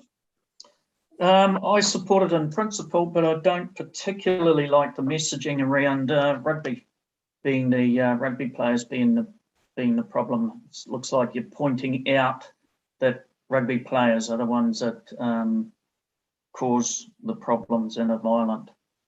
It's not only them. I think maybe a change in the message would be better. That's my thinking. Yeah, I thought the wording wasn't so clear. Susan? Look, I don't have any, obviously, Violence Free Waipa, reputable, great organisation, great intent. But I wonder what they were thinking. Where's the evidence that putting up a couple of really expensive banners are going to do anything in terms of domestic violence? And on top of that, the one in Cambridge, they're going to charge them rent to bloody put it up. I'm sorry. I would much rather have a grant of this size go to that organisation for something that proved there was some empirical evidence in terms of reduction of domestic violence and violence in the home. And I'm sorry, Flags, just they haven't provided us with the data that suggests it's going to do it. And I echo Richard's sentiments in terms of the messaging it sends around rugby players. I think it's a gross generalisation to basically, you may as well put up a sign saying, all rugby players are wife beaters. It's just, don't do it, guys. I just think I was a bit surprised, to be fair, because I felt that this organisation just does such great work that this came in that manner. So it's a definite no from me. Okay, Gary. Oh, I did you, Gary, didn't I? Yes. Yep. Sorry, Jill. Gosh. I agree with Susan about the Violence Free Waipa. It's a great organisation, but to have banners, who's going to read them? And also maybe that's something Gina and Corin could look at too, is cheaper places to get them made when we do have them made, because they're horrible prices. Yeah. Thank you. Okay, thanks. Good point, Lou. Yeah, I just wonder at the mentality here, because permanent banners at a sports ground end up like all the sponsorships. Unfortunately, they just get lost in the crowd. You don't see it. You could get more bangs for your buck by putting a full-page ad in your Courier or in your Cambridge News and do something like that, and promotion and some contact numbers for people that are suffering from the effects of family violence. But I do think just having something like this, it doesn't do anything for me. I'm sorry, I'm a no. Yep. Kane? Yeah, I like the sentiment of it, but I think we need to be promoting far more targeted approaches. So I'm a no. Yeah, and despite the fact that I used to work for Violence Free Waipa, and I do get where they're heading with this, I don't think that Ruth probably quite meant for it to be interpreted as picking on the rugby players. But I'm with you guys. I think that a contribution could be better spent. So, for example, on printing posters that could go in the toilets of all our bars throughout Waipa actually would be a better bang for our buck.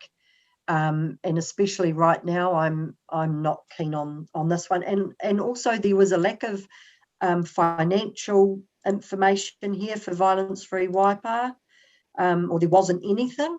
Sorry, that was my bad. They share the same accounts as the Cambridge Community House. Sorry, yeah. No, that's all right. I mean, I did know that, but there wasn't really any clear reference to that. So I sort of get the feeling a little bit it was a bit rushed. So I'd be happy to support them, but not for this one. So we're all in agreement with that one. That we're on a 0 there. Yep, cool. On to the Waikato Bay of Plenty Cancer Society. This was a big baby with $9,308 to feed people, I think, if I recall correctly.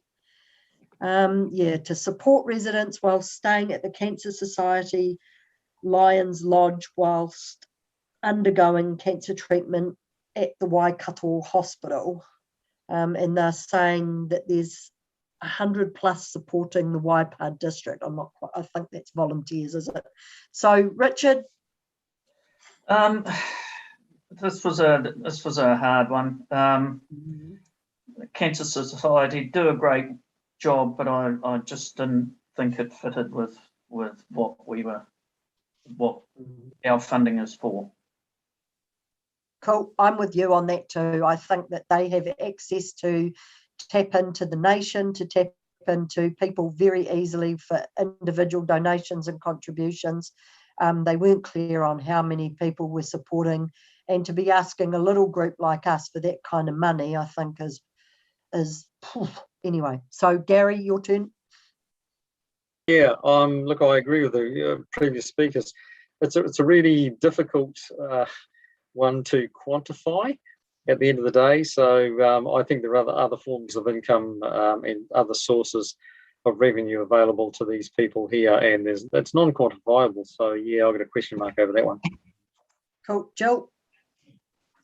I know the Telemutu Lions, all the Cambridge Lions, the Pironia Lions, they all support it because you know, it is the Lions Lodge, and when they go there, the people, they go to the hospital for treatment in a van, and then they come back, and if they feel like eating, they have food. So they don't want the cancer sufferers to have to worry about food. So yeah, it is. And I guess, you know, it is used for Telemutu people. I would have thought, you know, we could have given something, not a huge amount like that, but knowing that Telemutu people go there and are looked after, yeah, wouldn't have minded giving them something towards their meals. Yeah. Okay. Susan? Yes, this is a tricky one. I mean, yeah, having lost both my parents to cancer, nobody wants to say no to an organisation that assists. However, looking at the application, although we've got a request for $9,000, I see they say, and bracketed together on their actual application, Telemutu, Cambridge and Pironia, large amounts, but then they say these are the amounts that relate specifically to each of the wards. However, we're asking for a total contribution of 5,000. So on that pro rata basis, I worked out that that meant that they were looking for 4,418 from us. And I guess I was kind of surprised that there were so many more people in the Telemutu side than there were anywhere else, for starters. That blew Considering my our population is nearly half. Yeah, it just kind of felt weird, okay? That just did not feel right. And the other question I had was, well, who's paid for these up until now? And I guess I'm a bit cold-hearted in that I kind of feel like they probably have to look at adopting a user pay system on account of meals, because obviously I'm picking they're falling at a shortfall, and they might have to ask people to start making contributions towards those meals. And I accept it's the last thing you want to do when you're going through or worry about being fed, but it's part and parcel of being accommodated, is it not? Yeah. And you would And wonder. I sound like a cow for saying that, but no. You know. Anyway, No, so for me, it was a no. But again, there might be an opportunity to be getting food from other places too, you know, when you consider how people rally together for things like Kai for All, Kaivolution, you know, are there opportunities there for them to tap into places? This is in Hamilton. They're not going to want to be worrying about. Oh, no, but still they can. Food. I think the point I'm making is really just thinking outside the square as to how they get food. You know, is there more capacity for donations of food even? But anyway, I think it's I don't believe knowing the lodge, that's not something that would probably fit with how they run. So maybe, did you want to say something else? Yes, I did. So maybe I know the Lions are all getting together to put some money towards different things at the moment for them, but maybe if we had a bit more information on some of those questions Susan's been asking, we could just have a look at it next in April or something. Oh yeah, they can definitely reapply. Yeah. So yeah, is there anyone else that really wants to fund them, or are we happy to say no this time, and they can put in again another time and we can revisit it next time and find out a little bit more information? Yep. Okay, let's do a 0 for that one then for this time. Up next is the Waikato Community Hospice. So they're wanting $2,000 to help cover their lease of their building. Now, this is an expensive building, but I suppose our real estate agent might know that's probably just what a building like that's worth in town now. Yeah, thanks very much, Ange. Look, I love what they do. I have a lot to do with deceased estates and the contributions that the estate family makes to the organisation itself and volunteer run. So, and yeah, it's tough to try and to cover those costs. So yeah, I'm supporting this one. Again, probably about half the level to what they're asking, but I certainly would like to contribute something to them. Okay, great, Richard. Yeah. I'm involved with an organisation that has a similar shop, and their rent is more than that one, and they are still making considerable amount of money every month. There are no everybody volunteers. I'm not knocking the hospice. I'm not knocking any of the shops, but they are volunteers. They do get all of the items for nothing and then on sell them. I know they do a lot of work cleaning them and bringing them up to scratch and that, but yeah, the organisation I'm involved with, they pay more than that on a monthly basis, and they still make a lot of money. So yeah, I don't support it for the rent side of things. I'm sorry. Okay, Susan. Yeah, similar to Richard, I have firstly I've got difficulty with the level of rent they're paying, and regrettably I know one of the owners. But anyway, that aside, this is an organisation that has considerable funding outside of our organisation or our board. So it's operational. They've got lots of backing behind them. They do great work, but maybe they've got the wrong shop. There's a lot of t-shirts they've got to sell to before they break even. So I'm wondering whether they're probably there's a bigger issue here, and whether Gina or Corinne could go along and help them and fight, talk more about, there might be bigger issues in play about the sustainability of them being in that property long term, because that's a lot of money to come up with each week.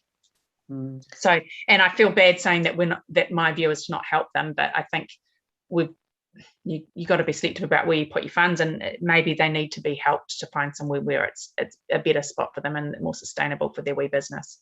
Yeah. Kane? Yeah, it's a no from me. I think they need to be able to cover the costs to be able to keep operating. Lou? Yeah, I looked at this and I've had quite a bit of a thought with it. I actually support very much what they do. However, I think it's something we could perhaps defer and get perhaps Corinne, or as you say, Gina, have a quiet talk to them, look at their location, because I do think for the size of the shop and that rent is making it quite prohibitive. Joe?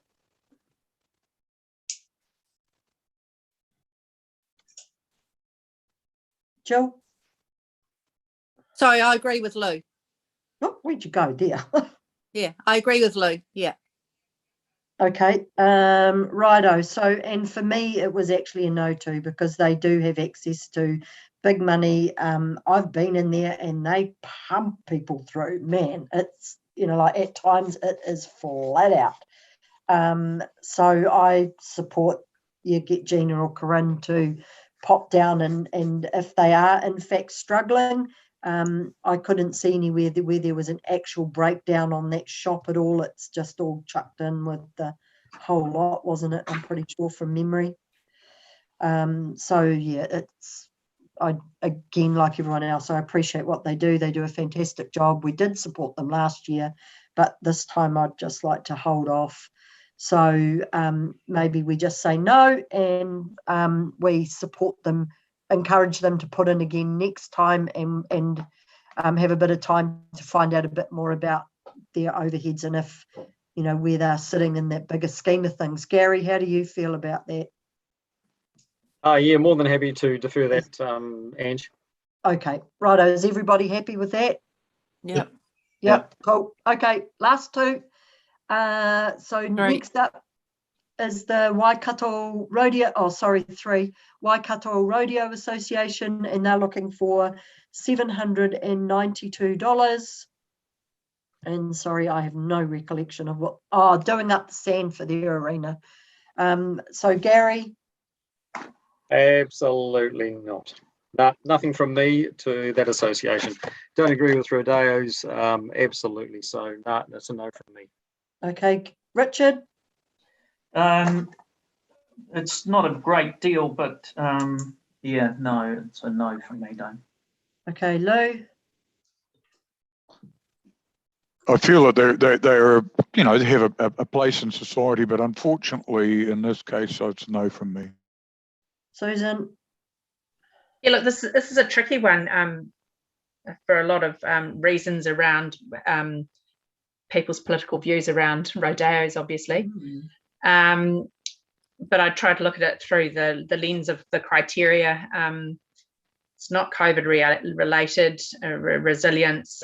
They're only slightly local, but it is talking about a purchase of something that's not operational. So they kind of got 1.5 for me. So it kind of came down to whether the community board wanted to be aligned with the rodeo. But with that said, they do say that what they're going to spend the money on will benefit other equestrian related sports. But I guess on balance, I probably erred on the side of no, but mindful of the fact that rodeos are not illegal. But probably at this point in time, something that would be reasonably considered controversial by many.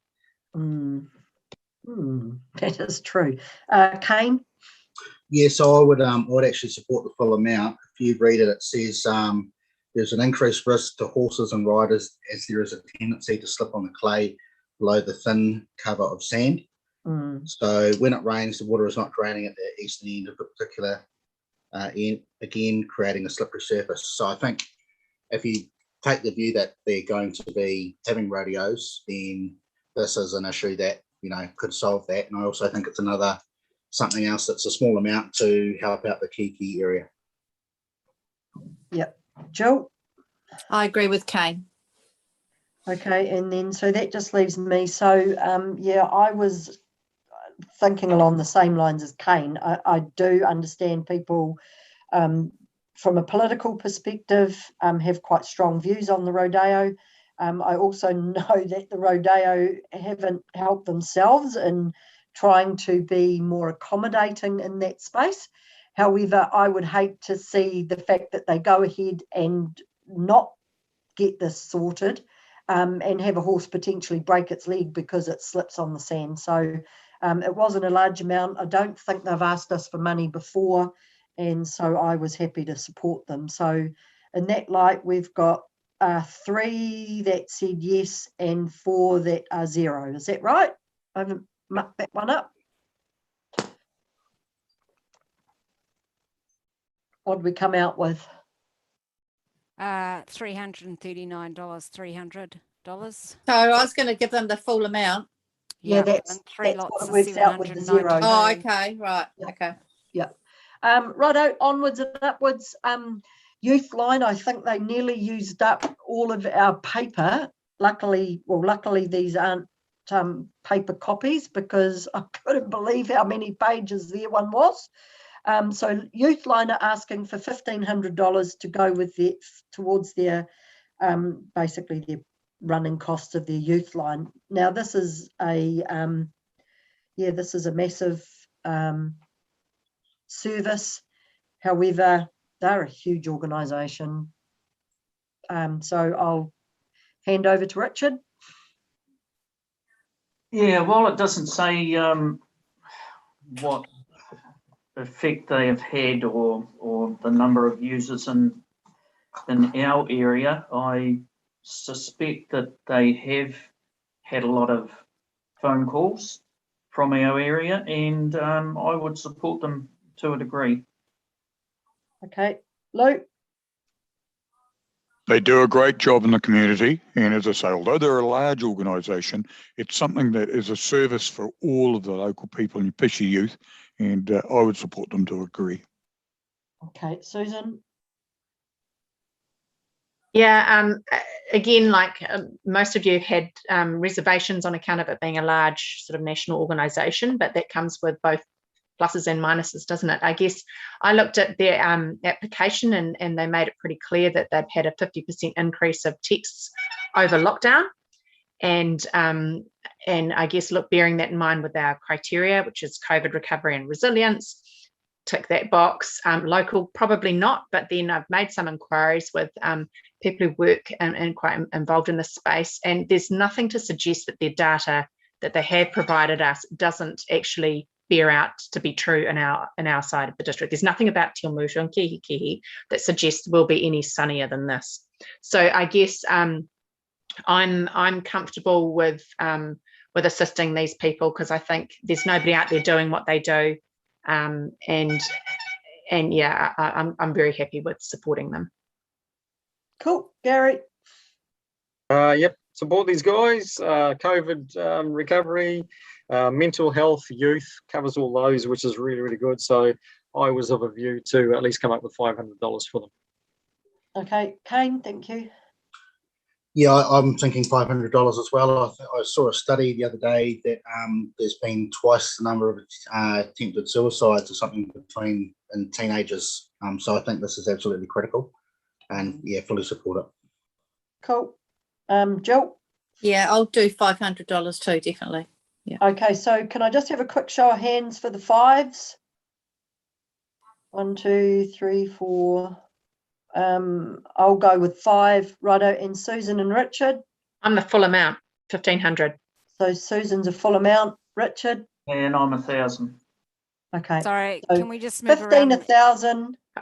Sorry, And Kieran? then 1, 2, 3. 1,500 and 1,000, and everybody else 500. It's 500. Yep. So for me, that comes out at $714, so rounded down to 700. Cool. Yep. Okay, and then last but not least, we have Zion Church, who are also in Te Awamutu. They're requesting $4,000 to go towards their Shine program, which is a 6-week program for girls that they run through Te Awamutu Intermediate, Waipa Christian School, and Te Awamutu Primary. I do know this has worked very well. I do, if I recall correctly, they didn't do their accountability either again, did they? No. Is that right, Kieran? I just forgot to put a note, but I've... Yep, they haven't handed in I'm just trying to remember. I think one might actually come in the last couple of weeks. Just off the top of my head, yeah. All right. Gary, what your thoughts on this? Was a no from me. Happy to defer it if there's more information coming through, but it was a no. Okay. Richard? It's a no from me, because I know the churches do make huge donations, but they've got their donations at 35,000 that they give out anyway, and then they're asking us for support. So I know that's how churches work, but I just yeah, no, I can't support them. Plus they didn't acknowledge last time. Okay, Lou? I think they do a great job in the community, particularly with the young girls, because some of these girls are at a situation in life where they feel quite challenged, and they give them a lot of support. However, in saying that, I felt that they should come back to us and give some recognition of what we've given to them in the past. Cool. Susan? Yeah, I wanted to be really supportive of this, but I guess as I analysed it a bit more, I worked out that there's only 55 girls maximum on an annual basis that they're going to assist. And that's not to say it's going to be all, particular. It's not necessarily going to work for everybody. So $4,000 is quite a lot. 55 Yeah, I know maximum. they do a dinner and get them all a really nice gift. So you probably nice. find it adds up pretty fast. Yeah, I guess bearing in mind, I guess there are a few negatives, aren't there? No accountability. As Richard's raised, the fact that they, it's a church organisation that donates money elsewhere. Yeah, again, I wanted it to be this is great, this is awesome, because it reads really well, but if you dig deeper, it just doesn't feel right. So I'm not prepared to assist in this instance. And if we didn't offer them now, I might give them a chance to come back in April with a bit more data behind what they do and stuff. It's one of those ones that I feel like I want to, but just can't. So if we could encourage them to come back, I think it might, and come back for a second bite, it might bear some fruit for them. Yeah. Gary, I haven't asked you, have I? Yes, you started with me, Madam Chair. So it's a no from... Sorry. I'm doing well on this tonight. Kane? Yeah, I think I'm kind of like Susan. I would actually like to support this, but I think if we not this time and then defer and give a bit of feedback, maybe they can come back with some more information. Yeah. Joe? I'm the same. It would be good if they just came along and gave a 5-minute talk on a little bit more on it. I'm with you guys as well. So let's suggest to them that we defer, and then we can clarify that accountability, because I don't feel that unless the criteria is being met, that we can actually be giving them out money anyway. And maybe we can invite them along, Kieran, to speak to their proposal, and they can just tell us a little bit more about it. I do know they get some really, really good feedback, and the kids that take part really get a lot out of it. But I'm with you guys on this as well. So that was our lucky last. Thank you for your time, and because I know you've put a lot of effort into reading through all this material. There was a lot there. Interestingly, last year we had 35 applications. Sorry, through Ange, through the chair, Kieran has something to say. Oh, thanks. We've hit our 9:30 mark. Do you think we'll be continuing on for much longer, bearing in mind? No, we just need a total, and then we've got a total. We've also got another item on the agenda where everybody does the rounds, talking about what they've done for the board.